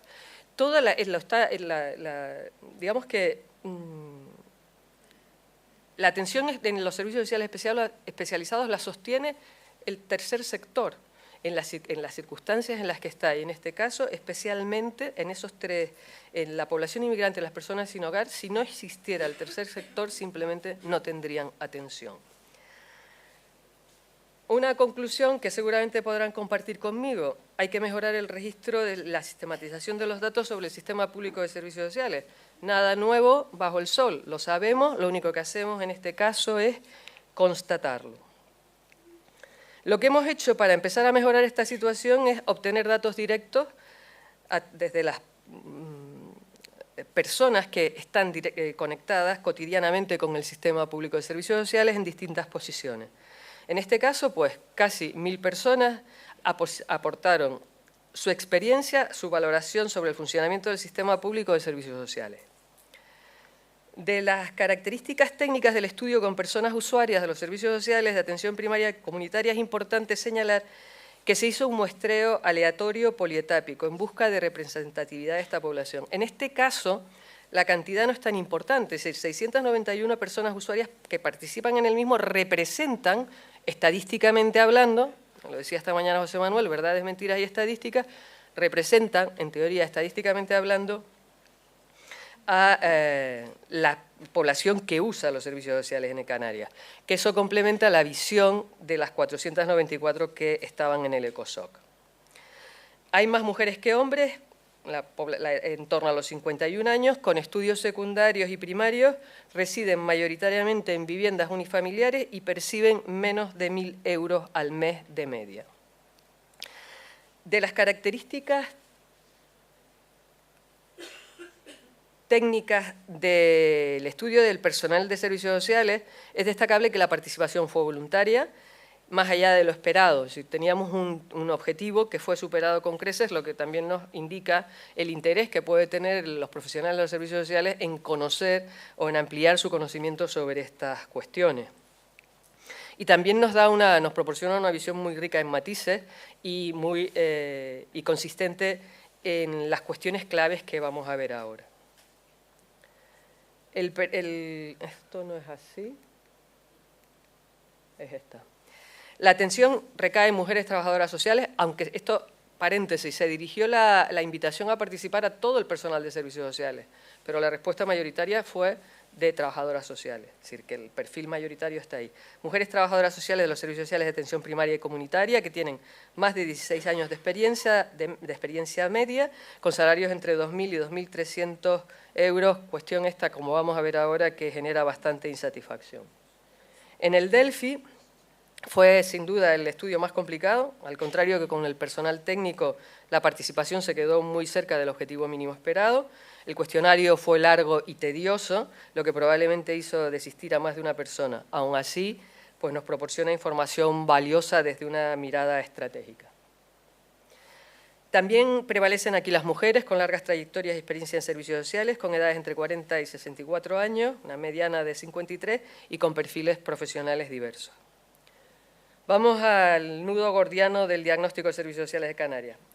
Para escribir el informe final, lo que hicimos fue integrar las informaciones recabadas desde las tres miradas, la experiencia vivida por las personas usuarias, la experiencia operativa del personal técnico y la visión estratégica y estructural del personal, de las personas expertas, en torno a 4 ejes temáticos: el marco normativo, las necesidades sociales, la respuesta institucional y el funcionamiento operativo. Y añadimos pues 2 transversales inevitables: la financiación y el futuro. Vamos a ver cómo fueron los resultados de cada una de estas dimensiones. Respecto del conocimiento de la ley. La ley la conocen las personas expertas y consideran, con un consenso altísimo, que se cumple parcialmente o no se cumple. Primer dato. Se observan déficits en planificación, sistemas de información y la historia social única. Para el personal técnico, de las funciones que recoge la ley, la estrella es la información, la orientación y la valoración. Es lo más que se hace. Y eso es consistente con lo que veremos ahora de los usuarios, de las personas usuarias. No hay intervención comunitaria. Se abandonó allá por finales de los años 90 y nunca más se supo de ella. No hay recursos suficientes para cumplir con los objetivos de la ley, apreciación que con alta probabilidad compartirá la mayoría de ustedes. Y las personas usuarias no conocen sus derechos. Es decir, en realidad, nosotros le preguntamos por una serie de máximas que están en la ley, sobre si estaban de acuerdo o no, por ejemplo, que tienen derecho a tener un profesional de referencia, y dicen, no estoy de acuerdo. Dice, pues entonces es que no sabes que tienes derecho. Esa es un poco la lógica. La coordinación. Resumiendo muchísimo, y ya lo advertían antes, creo que lo decía José Manuel, con el error que fue no conectar con los ayuntamientos con la dependencia, pues aquí la coordinación funciona en el primer nivel, dentro del propio sistema público de servicios sociales y con las entidades colaboradoras que están en el ámbito municipal. La coordinación vertical, vamos, hay de todo un poco y es muy, muy mejorable.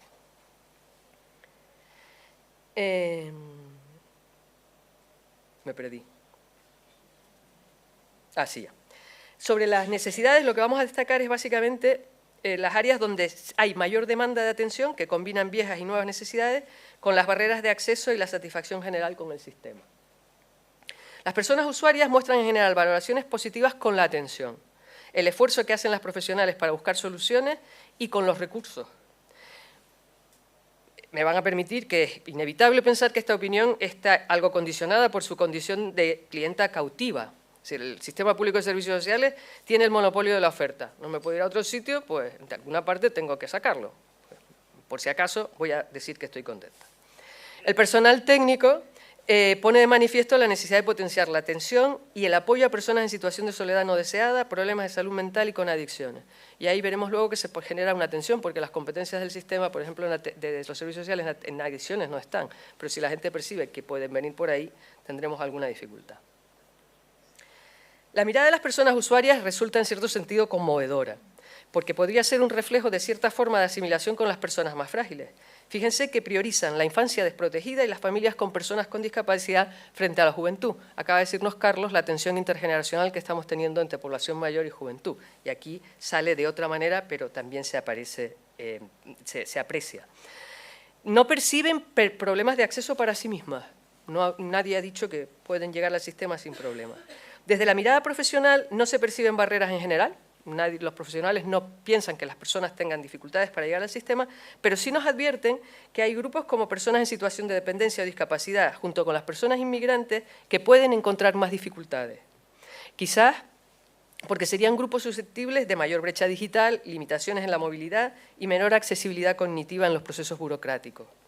Y la visión estratégica añade a lo que ya señala el personal técnico que las personas en situación de exclusión o en riesgo de estarlo serían un grupo con especiales dificultades para acceder al sistema público de servicios sociales. Y lo están relacionando con la falta de información, la burocracia y la escasez de personal. Y la escasez de personal la conecto con lo que acaba de decir Carlos sobre la gente que ni siquiera llega a pedir protección porque no sabe que tiene derecho. Entonces, si no tenemos trabajo comunitario, no salimos a la calle, la gente no va a llegar al sistema. Y eso es importante si entendemos que el objetivo prioritario del sistema es atender la exclusión social o promover la inclusión, si lo decimos en positivo. Como comenté antes, las personas usuarias se sienten en general satisfechas con la respuesta encontrada en los servicios sociales de atención primaria y comunitaria. Curiosamente, los hombres lo están en mayor medida que las mujeres. Algo similar ocurre con los grupos de mayor edad y la juventud, los mayores y los más jóvenes. Y en medidas relativamente pequeñas demandan acortar los tiempos de intervención y mejorar el asesoramiento. El personal técnico también muestra satisfacción con su puesto y se siente valorado por las personas usuarias. Esta percepción se resiente especialmente en las islas capitalinas y los municipios de mayor tamaño, quizás como consecuencia de la mayor presión de demanda. Habrá una mayor, mayor presión. Vamos a ver la percepción respecto de la respuesta institucional.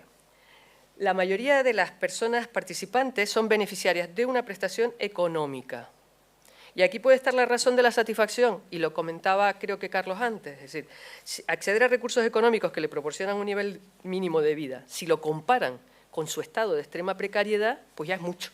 Entonces, bueno, parece que hay recursos suficientes porque es que yo no tengo nada. Si me comparo conmigo, pues entonces lo que me estás dando es un montón. En general, el personal técnico, como ya dije, señala la insuficiencia de recursos de cualquier tipo y sobre todo faltan profesionales. Hay importantes diferencias territoriales, muy importantes. En Lanzarote y los municipios metropolitanos es todavía más grave esa percepción de insuficiencia de recursos por parte del personal técnico. En la misma dirección se manifiestan las personas expertas, que son aún más críticas y muestran preocupación.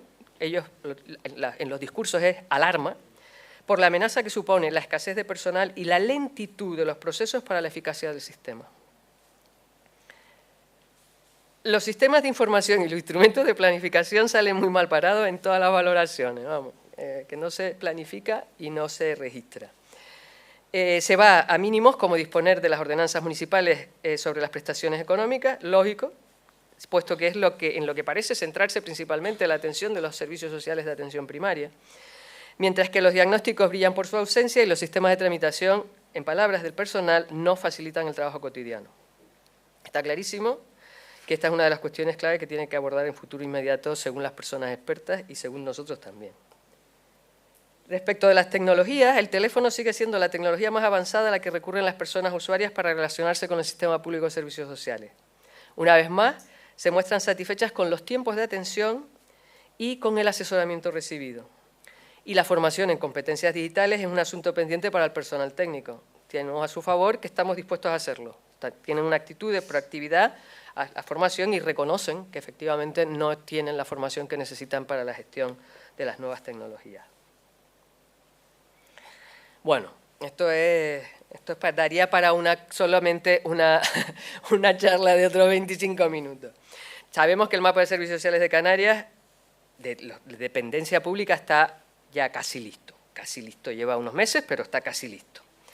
Entonces, bueno, esto es una cuestión fundamental para poder identificar realmente qué es lo que entendemos por centros de atención primaria y comunitaria, porque de momento solo tenemos los datos del LISTAC, que son aproximados, o son reales, o no se sabe qué son. Y ahí, ¿qué pasa? Que no sabemos, las UTS no aparecen en la ley nueva, pero lo que cuenta el LISTAC son UTS. Entonces, ¿qué tenemos? ¿Cuántas tenemos? Porque si vemos las series históricas hay unos picos increíbles. Hay municipios que pasan de una UTS a 23 UTS en un año. Eso no está bien. Nosotros sabemos que no está bien, pero hay un problema de definición. Y lo que le hemos propuesto a la consejera y al Gobierno es que revisen la definición de centros que tienen en la ley del 16. Hay una definición ahí muy light que parece que cualquier cosa puede ser un centro. ¿Pero un centro de qué? Entonces hay un problema. No sabemos, en realidad, cuántos centros tenemos. Se supone que hay un centro de servicios sociales en cada municipio, 88. Y cuando les preguntas por las unidades de trabajo social, los municipios grandes como La Laguna, Santa Cruz, Telde o Granadilla, que están descentralizados, ¿cómo están descentralizados? Ese dato no existe.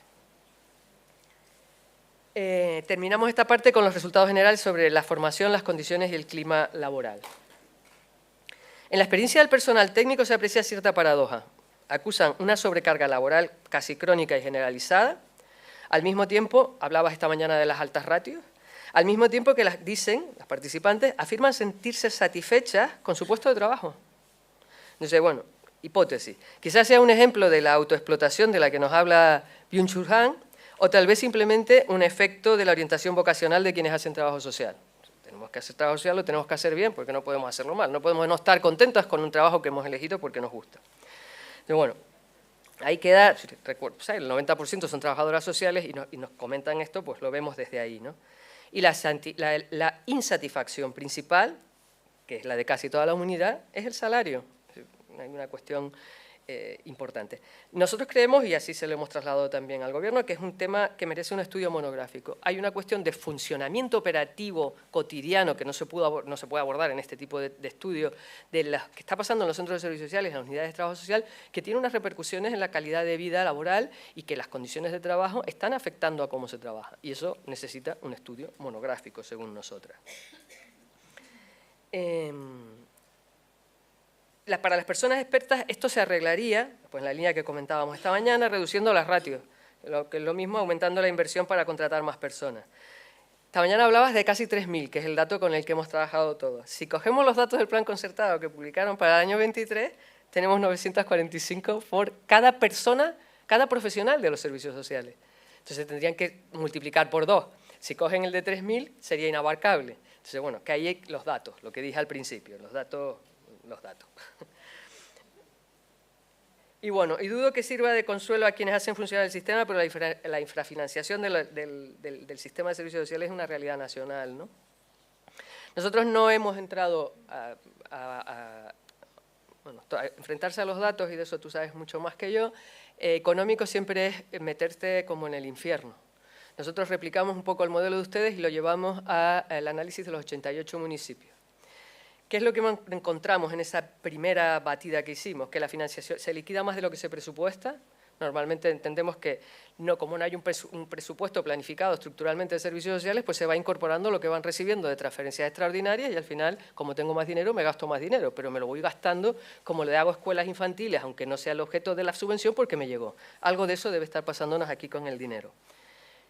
Y la segunda cuestión es que los municipios de menos de 20.000 habitantes llevan el peso de la financiación de los servicios sociales de atención primaria. Son los que están aguantando el peso de la red del primer nivel.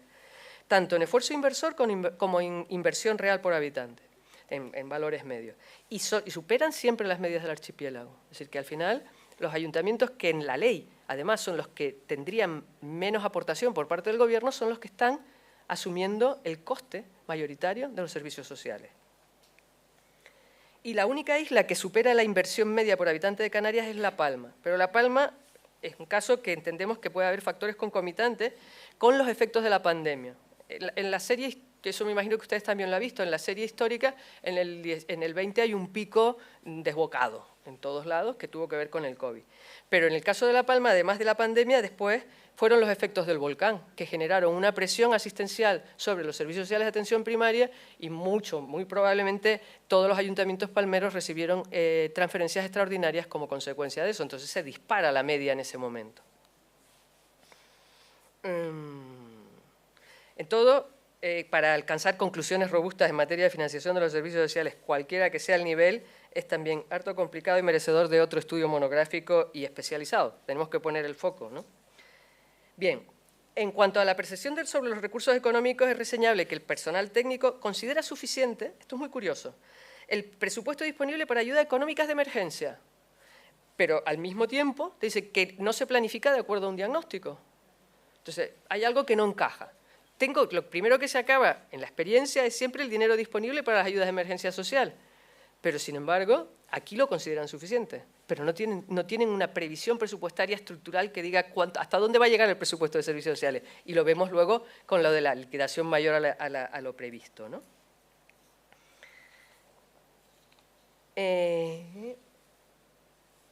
Bueno, todas las opiniones recabadas hay cierto escepticismo sobre la capacidad para afrontar los retos de futuro. Yo creo que todos podemos coincidir en eso, ¿no? Decía el otro día Iñaki Gabilondo, dice, no puedo ser optimista, pero me niego a perder la esperanza. Pues yo creo que aquí nos pasa un poco, el escepticismo está ahí, las cosas no son bonitas, me alegra que hayas sido tú el ciprés, pero vamos a seguir un poco.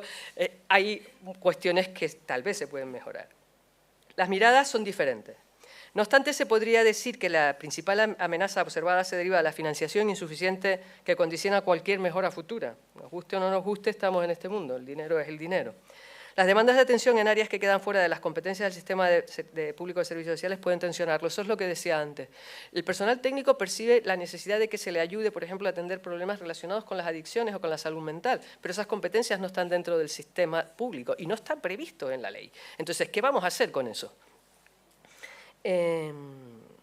Las soluciones propuestas parecen dirigirse a que se sienten las bases de un sistema unificado de información que contribuya a la toma de decisiones basadas en evidencia y que ayude a la priorización de las inversiones, porque si no sé lo que tengo, pues poco puedo decidir en el futuro.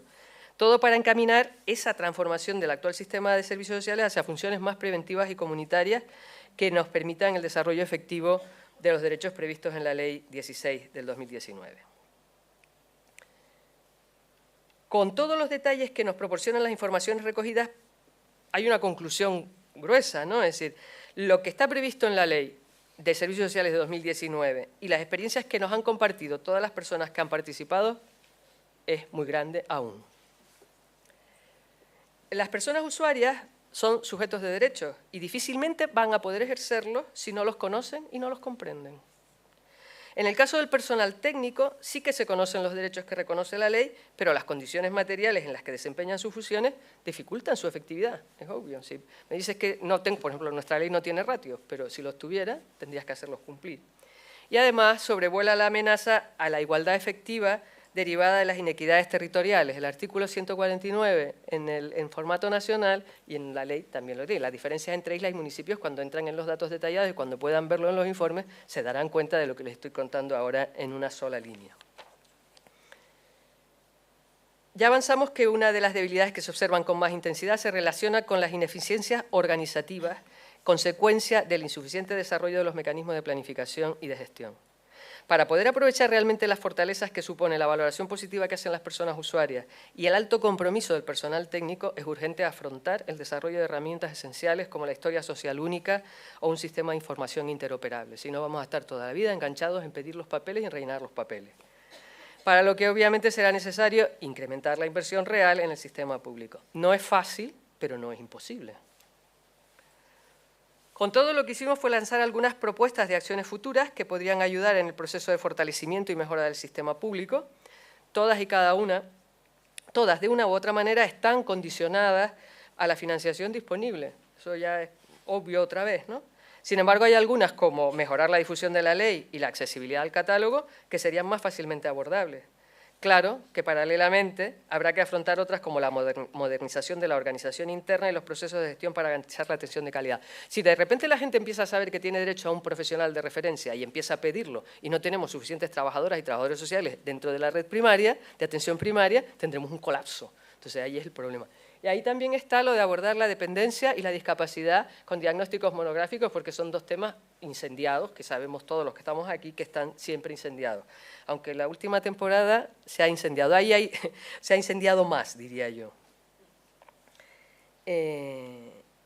Bueno, en fin, según todas las opiniones que hemos recogido, tenemos una buena ley, en teoría, solo hay que seguir empeñados en hacerla efectiva.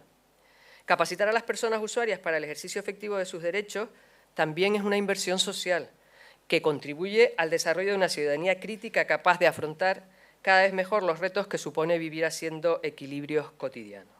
Si en 3 décadas, poco más, fuimos capaces de construir el actual sistema de servicios sociales con la vieja y escueta ley del 87, que se leía rápido, ¿no? 30 artículos y ya sabemos lo que tenemos que hacer y está todo claro lo que era, pues nos invito a seguir en esa senda en la próxima para que la actual madure con éxito. En definitiva, lo que esperamos es que este primer diagnóstico de servicios sociales sea un hito de partida, que nos ayude realmente a empezar a avanzar sobre evidencias. Al finalizar este proyecto reflexionamos sobre el camino andado, hemos aprendido algunas cosas que se podrían haber hecho de otra manera y es seguro que ustedes cuando puedan valorarlo exhaustivamente encontrarán otras tantas. El Gobierno tiene previsto una especie de proceso participativo para la construcción del plan estratégico y en la jornada de presentación del diagnóstico parece que se hizo una especie de compromiso a hacer seminarios donde podamos compartir esto, que complete esa información para que el plan estratégico realmente se asiente en unas necesidades priorizadas con la gente, de abajo arriba. Esperamos o tenemos la expectativa de que eso sea así. y que, bueno, nos encantaría que pudieran ustedes participar, no sé si participaré yo, pero sí, que estén ahí y que pueda, porque creemos francamente que si el conocimiento cotidiano de lo que pasa no se traslada, se escribirán papeles, se dirán cosas, pero se hará lo que se hará, que es lo que llevamos haciendo este tiempo. Como dije al principio, el diagnóstico de servicios sociales de Canarias ha sido un esfuerzo colectivo para mirar al frente nuestro sistema público de servicios sociales, con datos, con rigor y también con esperanza. Esperamos que esta información sirva para fortalecer la inversión, la planificación y la confianza en el sistema público de servicios sociales. Muchas gracias por su atención.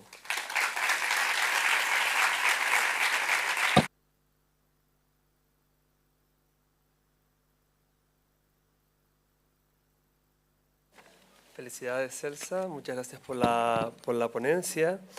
Nos ha ayudado a afinar un poquito más esa radiografía del paciente, ¿no? Vemos que el paciente tiene algún huesito roto, tiene descalcificación, alguna prótesis, pero va aguantando ahí el paciente. Algún robot le vamos a poner. Algún robot le vamos a poner de asistencia. Bueno, ¿alguna pregunta, una reflexión? ¿Te gustaría compartir algo?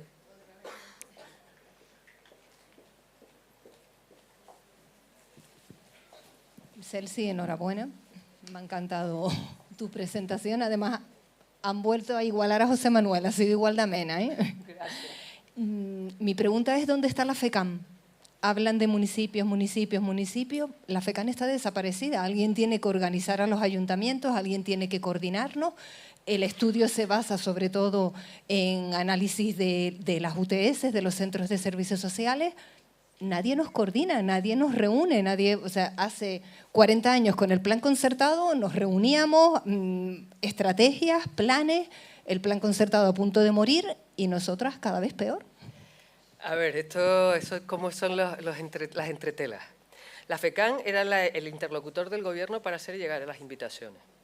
Entonces se supone que la FECAM y la FECAI, ambas, estaban coordinadas con el gobierno. Nosotros preparábamos como la parte técnica, pero todo salía de la consejería.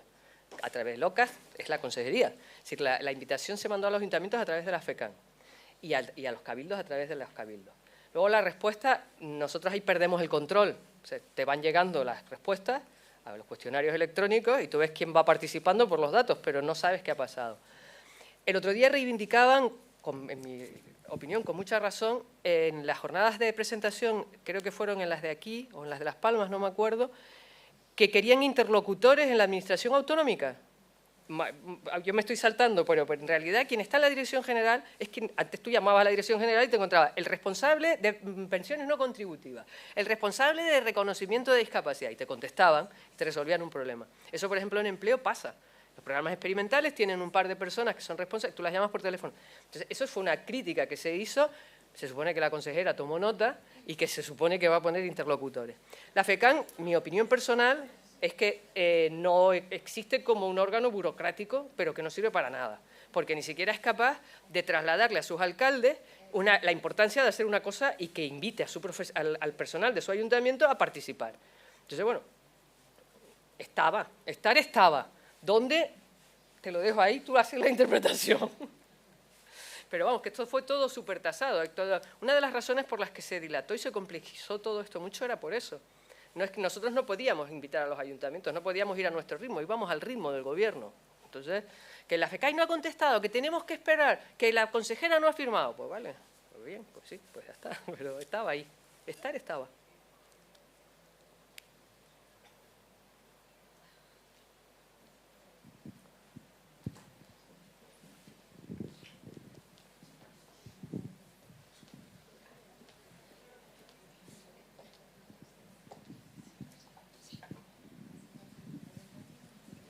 Gracias, Celsi.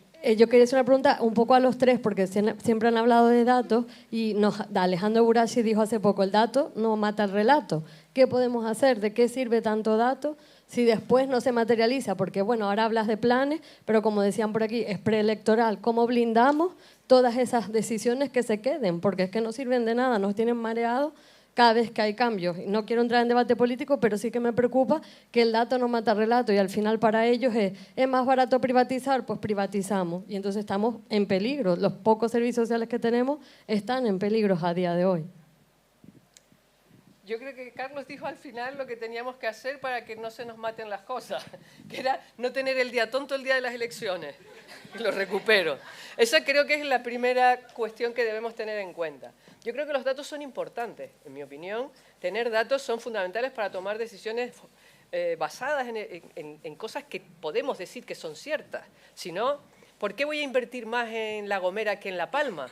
Porque yo estoy en una campaña electoral o soy el presidente del Cabildo de La Gomera y tengo mucha pasta y entonces resulta que los gomeros cuando vean los datos detallados van a flipar. Tienen unas diferencias brutales, ¿no? Te imaginas con Gran Canaria y Tenerife. Entonces, eso es política, pero los datos nos ayudan también a tomar decisiones como ciudadanas, ¿no? Entonces, tú tienes evidencias con las que reivindicar. Si no tuviéramos datos, estaríamos igual de perdidos que hemos estado todos estos años ciegos, ¿no? Es como caminar a oscuras. Entonces, los datos sirven para reivindicar y sirven para tomar decisiones basadas, o más o menos justas. Bueno, la justicia es otro temazo, pero que más equitativas, por lo menos. No sé, ustedes, era una pregunta para los tres. ¿Qué hacemos con el dato que mata al relato? Tú ya acabaste de trabajar. Tienes razón y, vamos, en primer lugar, me ha encantado tu ponencia, de verdad. A él le había escuchado más, a ti llevamos tiempo viéndonos, nos vimos en Málaga, pero me ha parecido espectacular. Yo creo que tenemos una realidad y una radiografía, gracias al estudio tuyo y de todos los compañeros que han participado, que nos sirve de punto de partida. Y a la compañera que ha preguntado eso es cierto, los datos sirven para reivindicar, lo que hay que revelarse es no hacer, yo me revelo para mis adentros, no, hay que revelarse para la gente. Entonces, nosotros tenemos que tener datos, por ejemplo, a mí se me ocurren dos datos, viendo este planteamiento. Cualquier ayuntamiento que no invierta más del 10% del presupuesto total en servicios sociales es un ayuntamiento que no debería de ir a actos benéficos asistenciales como rastrillo, etcétera, etcétera. Porque el poder que tiene el alcalde en ese ayuntamiento, la alcaldesa, es el presupuesto municipal, no ir a rastrillos. Yo, por ejemplo, en Málaga hay dos ayuntamientos que invierten mucho menos del 10% y mucho menos de 150 euros por habitante. Entonces, esos ayuntamientos hay que señalarlos al alcalde. Tú tienes una solidaridad de fanfarria. Y hay que explicar, que además suele ocurrir en las épocas navideñas, donde todos nos queremos más, donde todo el mundo se siente sensible. Tú lo has dicho, Celsa, el tema del corazón, no queremos realmente que obras son amores y no buenas razones. Entonces, los datos nos sirven como brújula para poder hacer esto. Y segundo, yo creo que en el tema de los datos hay que reconocer cómo los gobernantes en servicios sociales nos han hundido de manera inmisericordia a no tener ni un puto dato en la historia social o en lo que sería el conjunto mínimo homogéneo de datos. Los investigadores o los profesionales que trabajamos en estos temas, veo vuestras dificultades, que ya te digo que me parece un trabajo espectacular, espectacular, y felicitaciones por cómo lo habéis hecho, porque además de explicarlo bien, es súper interesante. En el índice D, que es este documento que he sacado para regalarte uno para la universidad, en el índice D, que es este documento que hacemos la Asociación de Directoras y Gerentes, los datos tienen que ver, los del plan concertado del año 2023. O sea, 2 años después, datos de presentación.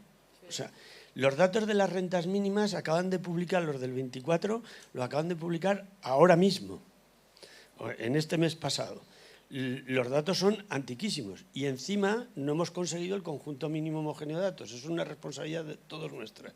Es decir, ¿cómo no tenemos como sanidad, que tiene 25 indicadores, y esos 25 indicadores nos permite mirarnos a la cara y compararnos entre nosotros? El fracaso absoluto de los gobiernos, de todos los gobiernos, porque cuando están unos, los que están en el Consejo Territorial no lo permiten. Ahora estamos haciendo 17 historias sociales únicas. Cada comunidad autónoma va a hacer su historia social única.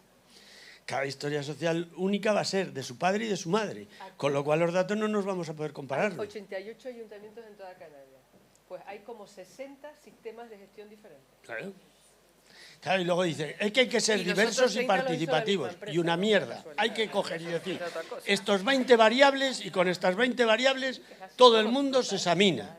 Y para nosotros, persona usuario de servicios sociales, y le ponemos que es la taxonomía y la semántica, en estos temas son importantísimos porque nos importa el tema de los datos. Pero entonces, ya les digo, yo creo que eso es un reto que lo hemos perdido y que deberíamos de intentar recuperarlo, no sé a través de qué esfera, porque estamos huérfanos de lo que sería cualquier persona con capacidad y orden, autoridad y poder que esté al volante de los servicios sociales en este momento, ¿no?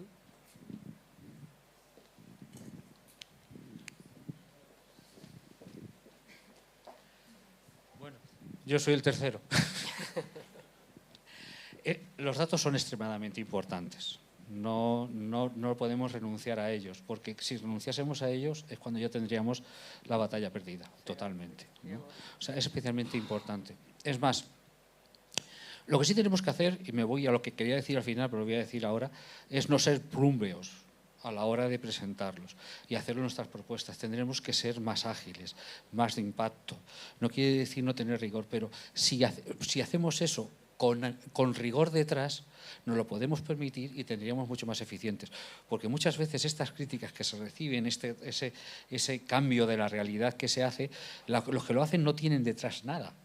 Simplemente lanzan el mensaje que se les viene a la cabeza y pumba.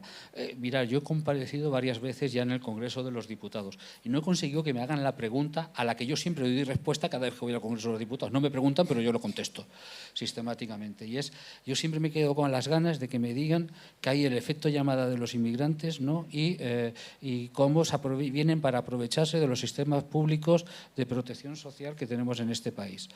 Y yo siempre utilizo los datos del País Vasco y de Andalucía, que sabéis que hay una pequeña diferencia entre ellos. En inmigración tienen un 7,5% en el País Vasco y en Andalucía un 7,8%. Eso era hace 2 años, ahora lo tienen más los dos, ¿no? Y demás. Y yo les decía, bueno, esto es lo que hay. El sistema de protección del País Vasco es infinitamente mejor que el sistema de protección que hay en Andalucía. Lo normal no es que se fuesen todos los inmigrantes al País Vasco, sino es que el 30% de los andaluces estuviesen todos corriendo, metiéndose en San Sebastián. Y eso no ocurre. O sea, la gente nos mandan relatos que sí es verdad que tenemos cierta capacidad de discutir con los datos, ¿no? Y es verdad que muchas veces dicen, lo que no tenemos que ser es plumbeos. Tenemos que dar respuestas rápidas, ágiles, porque si para hacer eso, para responder, queremos que se traguen un libro entero, pues entonces automáticamente perdemos toda eficacia.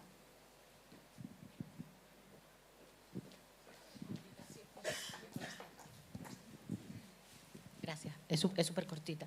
Es que no sé si te escuché bien, que no ha sido trasladado el informe total a los municipios, con resultados y demás. No, nosotros terminamos este trabajo en julio, lo entregamos al gobierno, luego empieza la burocracia dentro del gobierno. Hasta que no lo presentaron públicamente en sus jornadas, que esas fueron el 30 y el 31 de octubre, si no me equivoco, sí, hace 20 días. Luego el pleno del observatorio tiene que aprobar su elevación al Parlamento, eso se hizo ayer. Entonces, los informes, hay un informe ejecutivo, el informe del estudio 1, el informe ejecutivo y el informe final, y luego hay 3 informes intermedios de los estudios, que está todo el análisis detallado de pregunta a pregunta de cada cuestionario. Van ahora al Parlamento. El Parlamento se supone que lo aprueba, da por entregado el informe, entonces se abre. Ya todo el mundo puede verlo. Esa es la hipótesis. Pero la hipótesis es que se presentó en julio, por lo menos la primera aproximación, ¿no? ¿La primera jornada? No, la jornada, el equipo de la universidad terminó el trabajo en julio. Vale. Bueno, en realidad la pregunta era en concreto era por eso. O sea, se hizo todo este trámite y lo que se echa de menos, ¿no? Es el contacto con los propios municipios para conocer o para presentarles de primera mano lo que decía Pili, ¿no? A través de la FECAN o a través de cualquier otro órgano. Se supone que invitaron a todos los municipios a través de la FECAN. El problema viene a través de eso, ¿no? Si eso no se ha dado, o si no se va a dar, ya al se final dio. Los municipios... Pero bueno, si quieres lo hablamos luego, porque creo que tienes que escribirle a la consejería. Claro, se dio de manera a lo mejor más tibia y esto, pues no lo sé si... La crítica que le hicieron el otro día a la convocatoria es que había sido demasiado precipitada. Pero estoy casi segura de lo que te digo, pero lo podemos confirmar, es que se le mandaría una invitación a la FECAM para que la trasladara, porque es como ha funcionado todo el proceso, a los municipios. Si llegó o no llegó, no lo sé, porque mi experiencia durante el trabajo de campo es que las cosas se quedaban en las alcaldías y que no llegaban a las concejalías de servicios sociales, que no llegaban a los profesionales. Nosotros trabajamos luego entre bastidores diciéndole, chicas, que esto está por aquí. Pues por concluir, invitación, yo creo que nos hace falta a todos los municipios, a las profesionales, a las partes políticas, conocer en algún momento también, porque vamos a decir que sí llegó y que sí se invitó, vamos a decir que sí, de buena fe, ¿no?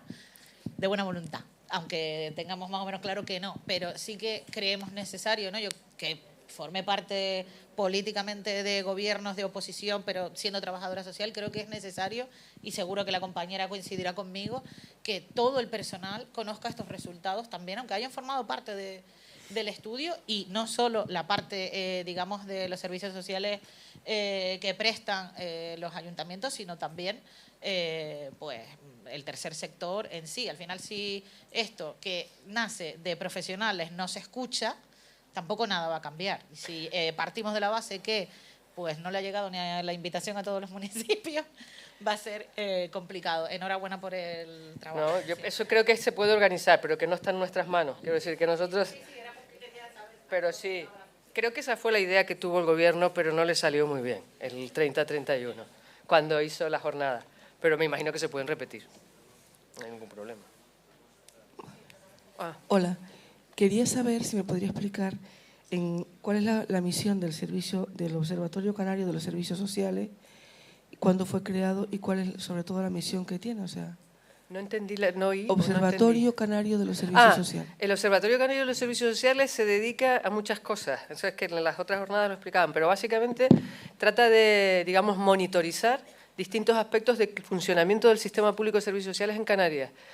Tiene un plan de actuación y cada trienio va haciendo cosas. El primer encargo que tuvo fue hacer esto. Luego este año, por ejemplo, tiene que hacer cada año un informe diagnóstico de la situación o informes monográficos sobre temas que no están funcionando. Se supone que van a hacer un análisis del funcionamiento de la calidad de vida laboral de la gente de servicios sociales de primera línea. Y también con el asunto de dependencia y discapacidad que están ahí.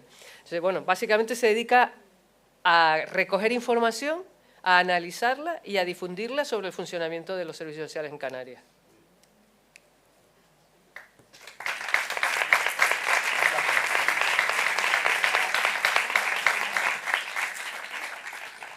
Pues muchísimas gracias, Celsa, por tu gran ponencia. Nos ha gustado muchísimo y creo que, bueno, las 3 ponencias que hemos recibido a lo largo de la mañana creo que han sido magníficas y que han sido muy enriquecedoras también. Antes de que os vayáis, os quiero volver a recordar que tenéis los tickets de la invitación de esta noche para la cena en la consejería, en el hall de abajo, ¿vale? Y bueno, pues sin más preámbulo nos vamos al descanso de la comida y nos vemos a las 4:30. Gracias.